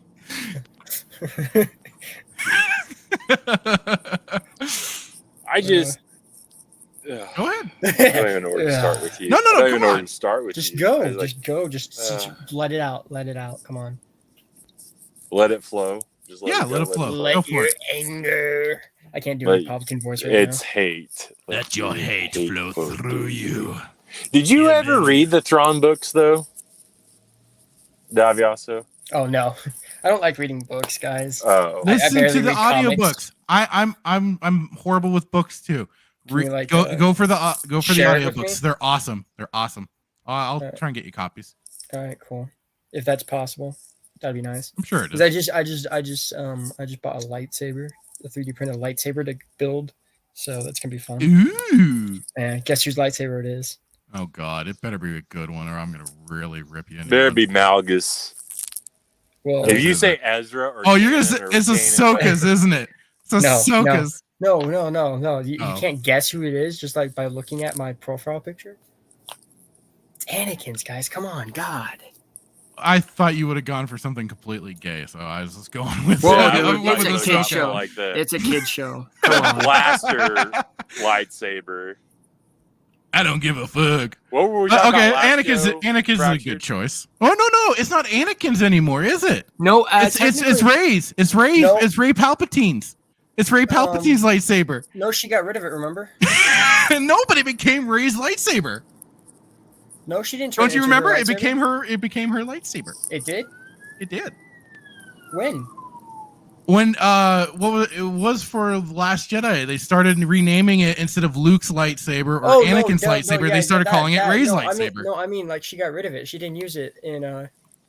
She gave she it back used to it her. for No, she used it Ben. for Hey, she Rise gave of it to- Palpatine, right? Yeah, I And know, then but she got the new one at the end. Yeah, but legal laws is that she gave it to there's a whole video Legal laws. There's a whole video on like who the lightsaber belongs to, and like I think by the end of it, she gifted it to Ben. So technically, it's Ben's lightsaber, but they call it Rey's because Disney. I hate you.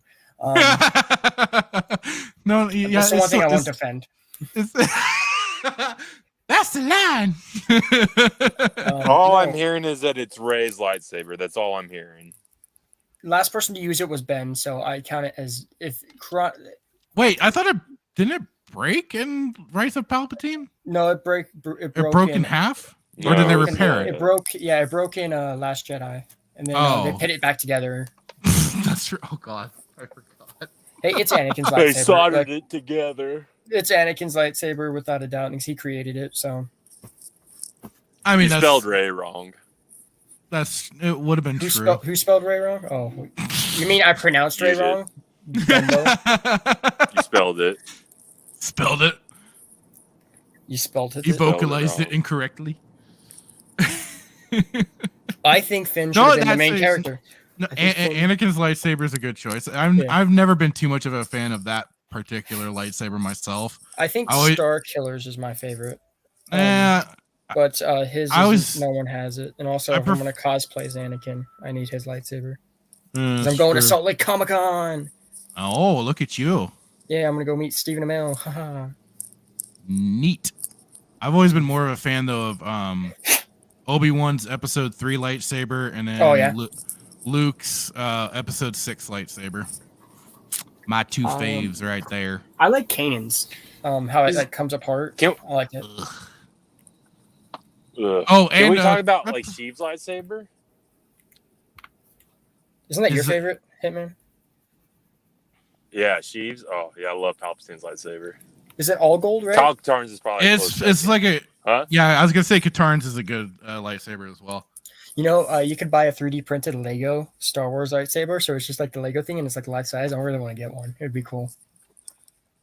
Dude, they're coming out with a Anakin lightsaber Lego. I think they're calling it Luke's lightsaber, but it's technically. Here's Sheev's lightsaber. It's like it's part of the Sky. It's like a part gold. Okay. It's like I thought it was partly all gold and tan. Oh wait, no, yeah, I see that gold right there. Yeah. Yeah. Kind of the I like. So eloquent. No, but I like the Force Unleashed 2. No, 1. I like Force Unleashed 1's lightsaber.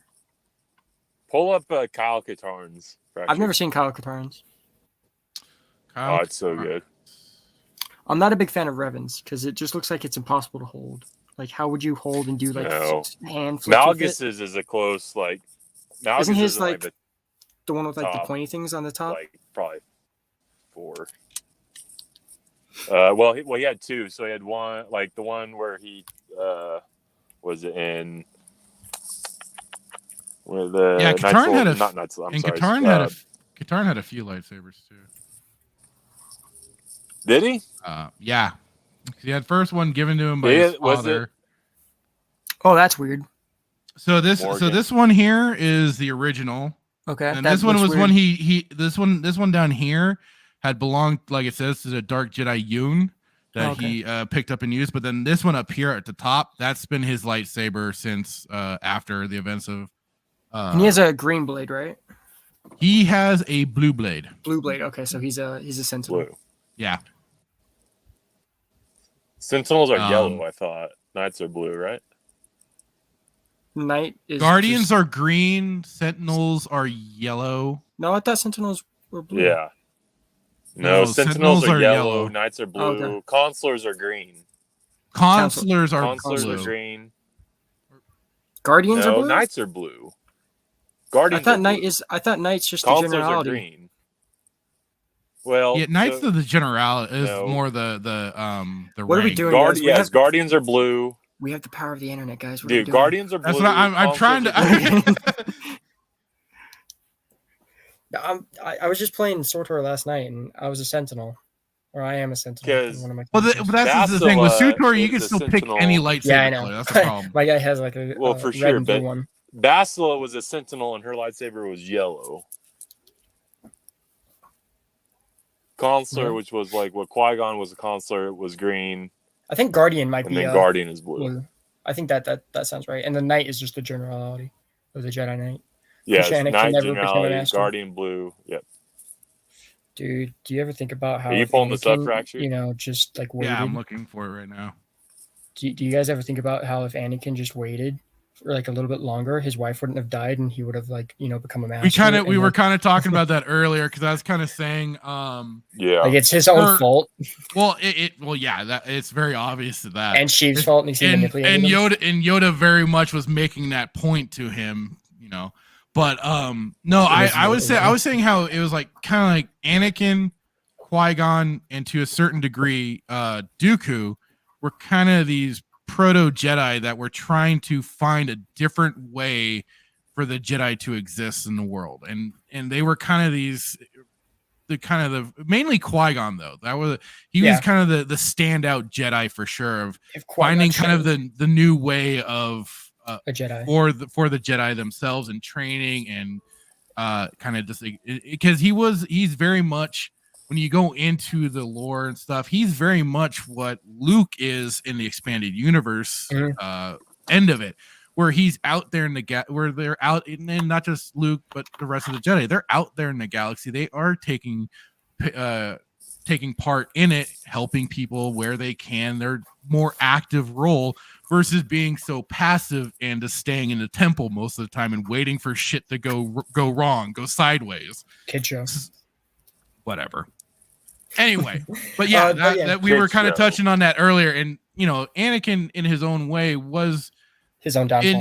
He was his own downfall, but the thing was, like, when you especially go through the Revenge of the Sith book and stuff like that, that's where it elaborates further on this kind of, and Obi-Wan was experiencing it on how the two of them were rubbing off on each other on how they were going about things, because even though like they were there's a scene where Obi-Wan, Mace Windu, and Yoda are all talking, and he said, if it meant ending the war right now, Yoda, I would sacrifice your life in a heartbeat.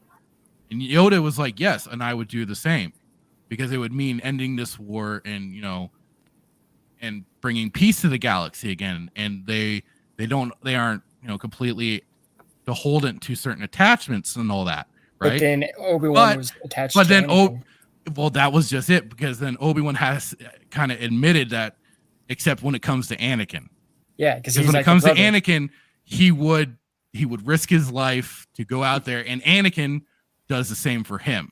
Yeah, and so that's where those two dynamics have the two dynamics have rubbed off on each other. On and that was Obi-Wan he was very strict in those ways, but he had all those moments with Anakin where he went against the Jedi code in his own way and would do whatever he could to save him. So because of their brotherhood. So it's tragic to think about. Tragic, very tragic. Oh, dude, it's such a killer. And then especially when you get the actual scene in Revenge of the Sith when he finally cut down Anakin and he just guts it out of you're my brother, Anakin. Did you know before that, when he lands there, he's supposed to say "Help me," but they cut it out. They cut. Yeah, I heard about that. It's terrible. I'm kind of. I don't think they should have left it in. No, I agree. I don't think they should have. It would have really made certainly Obi-Wan look like a bigger dick. when for Anakin to go help me, and he's like, nah. He's supposed to say "Help me," then he says, "I loved you like a brother," and then he says, "I hate you." Right, but it still would have been like, you're being kind of a dick. Then he asked for help, dude. Yeah. Also, it's also Dude, everyone's kind my of. brother and I were talking about. Yeah. We were talking about kind of that whole scenario, and I was like, "Man, I would have just force pushed him into the lava." And he's like, "Wait, so if you and I were fighting and you cut my leg and my legs and my arm off, you would force push me into lava?" I was like, "Yeah, to make sure you're dead." He's like, "Dick." yeah, because he thought he killed him right there. He doesn't, and also I think he's Right. gonna find out Vader is still alive in Kenobi. Well, the thing is that he knows Anakin is Vader, though. That's the Yeah. problem. He knows I don't think Anakin is he's Vader. heard- But he may not have. So That's Legends when he finds out. That's technically Legends. he finds out, when he's on after he's on Tatooine, and it's in the Cantina. In the cantina, right? And then Because I'm people just talking trying to about remember. Darth I'm just trying to remember the book. I always forget the It's a comic, I thought. No, it was well, they did it in the Dark Lord: The Rise of Darth Vader book. Oh, okay. They did it in that, and it was like at the end of the book Yeah. that he's watching a HoloNet thing, and it reveals the figure Darth Vader, part of the Imperial Army or whatever. Mm-hmm. And then that's the big moment at the end of that book where he's like, "Oh shit, he lived. The war's he's not alive." done. But at the same time, he's just like he collects himself after he kind of has this moment. He collects himself and gets back to kind of keeping an eye on Owen, Beru, and Luke because that's what he knows he has to do. All right, so I think Obi-Wan's gonna be like depressed and not like connected to the Force. He's gonna shut off the Force. He's basically gonna be like Luke from Last Jedi, but it's gonna make sense. Which I like as a weird comparison. I didn't like Luke as being the depressed because like it didn't make sense for him. I mean, I know like he tried to kill his grandson or his nephew. I mean, but like it's his fault because he didn't try to talk to him.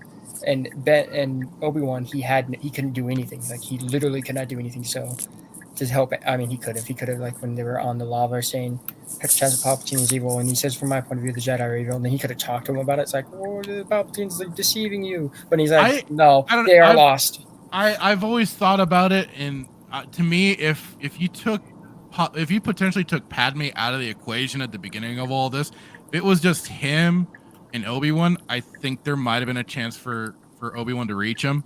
Because especially throughout the book, that's the thing that Anakin is always like, where's Obi-Wan? I need to talk to Obi-Wan. Where is he? That's kind of his anchor. Palpatine is so smart. Yeah, that's why he that's exactly right. That's why he set all that up. That's why he got them separated. He got rid of Ahsoka. He got Ahsoka doesn't exist. She's not no. Shut up. He got rid of Ahsoka by the whole fake news, the bombing thing with Barriss. I don't even if he had anything to do with Barriss, but like the whole like he charged her guilty or whatever in the Clone Wars, and she had to leave. She left the order, so that's technically on her. And then she was also busy with Maul or whatever, and he just got rid of everyone in his life that could bring him back. But no, yeah, he shoehorned. Sidious played an excellent game. Oh, GG champ, GG. He knew exactly what he was doing. Straight from the beginning, too, man. When he even says, "We'll watch your." I'll be watching your career very closely. He was. Does he know back then that he's gonna grow up to be like? This? If you go through the Plagueis book, there's the hints to that. Yes. Okay, because I know it's in the comic I have. Book, it shows Palpatine like mystically doing stuff with Shmi, but like it's been confirmed that he had nothing to do with the birth. It was midichlorians. It was just the Force. So yeah, in the Plagueis book, the true canon, which actually might be doing something about that. It's by the very fact of both Sidious and Plagueis, the fact that they're really, especially Plagueis, because he's the one that has been studying midichlorians the longest. He's gotten the knack for it. He's even been using it to slightly revitalize the tissues in his face, repairing it here or there. But they start to go a little too far. They start to be they are tempting to kind of recreate life. Mm-hmm. And that's where then the entity, because this is where it gets into the whole like entity of the Force. The Force kind of clap backs and goes, no, no, and it retroactively affects them. And then there's forget what happens to Plagueis exactly, but I know he either kind of regresses with some of his healing abilities, and then that's when suddenly the whole events of Phantom Menace start to kick in. They discover Anakin, and Plagueis is the first one to go, oh shit, this kid right here, this kid right here, he's a problem. He's a big problem, and he does. And Sidious knows this too, but at the same time, he's of course being Sidious, and he's like, oh no, we can use this to our advantage. But he's like he's playing this one close to the vest because he knows he can use the kid himself for his future plans of wanting to take over Rule of Two. Eventually take over. Yeah. It's just crazy. It's really great the way the book goes. It details it all because it really just shows like they were getting so high on themselves, like Sith can do sometimes. They were obtaining so much of this dark side power on being able to manipulate the midichlorians and stuff like that, and then they meet their ultimate downfall because that's what Anakin becomes. That's what Anakin. I feel like. I hate the sequels for messing all this up. Like, no, I was just saying. The one who's Plagueis played more of a part in the midichlorians. That's what. No. I know. That's what I was saying. They had both of their parts, but of course, Plagueis was the bigger researcher in it, and he was the one that was more, pushing all that stuff forward. But because they were both, experimenting in their ways, that's what caused the knockback and the Force creating Anakin to be their ultimate downfall. Took him 20 years, but hey, he gets there eventually. Give or take. Well, and that's what I was even bringing up to somebody. That's my still disliking to them bringing back Palpatine, even for the whole Dark Empire arc. I don't like it. It still does the same damage that Rise of Palpatine does by bringing him back. Even though it was supposed to be, Anakin's big moment of just bringing balance to the Force by destroying Sidious, but they overrule all of that because Disney. So I finally got that answer. So it was a Jedi Guardian uses a blue lightsaber, Jedi Sentinel uses a yellow lightsaber, and a Jedi Consular uses a green lightsaber. So I was wrong. I thought it was the Guardian that used the green, but I was wrong. No. It's great. I really hate that sequels kind of messed up the whole Anakin arc. He's supposed to I just hate the Sith. Like, what the hell? Why couldn't they use something else other than the Sith? Why couldn't they use like some alien race like the Udon Vong or something? Like, come on. They had the blueprints. They had it all. They could have adapted the Thrawn books. He would have been a great villain for a new trilogy. It would have been perfect. Should have been the main character. It's the greatest. Dude, can you imagine if they did a Vector Prime movie? Oh God! So you want to start pissing people off? Woo! Oh, especially with what happens in Vector Prime. But it'd be good. Oh God, it would be good. Oh, if they do it right. Oh, if they did it like right, it'd be. They'd have to make like a brilliant. Yeah. Especially because then the dynamics that happens between Han and Anakin and it would have been great. Wait, Anakin? What? The three solo children that they have in the expanded universe. There's the two twins, Jason and Jaina Solo, and then Anakin Solo, which is their youngest. And for that book series, originally Anakin was going to be kind of the new focal point, and they were going to actually kill off Luke. But it was George Lucas that put the axe to that, and also believed that it would have been too confusing having two Anakins running around at the same time, because at that time, that was when he was doing the prequel trilogy. Makes sense, yeah. So, but I would, if they even not killing Luke, I still would have been really interested to see the path that they wanted to take with Anakin. Because I think that would have been a really kind of like this kind of, especially for like the namesake alone, just this kind of redemption arc for the Anakin to be more than maybe the Jedi that the original wasn't, you know. That would make I sense. thought that could have been really interesting, but at the same time, from what I've heard of that whole series of books, they still did an amazing job with it. So no, they had the blueprints. And they were able all to there. do it throughout 19 books. They were able to maintain. Yep. Which is a great story, which you would think would just damn near impossible. In the first book, they have a big death. Yeah. Oof.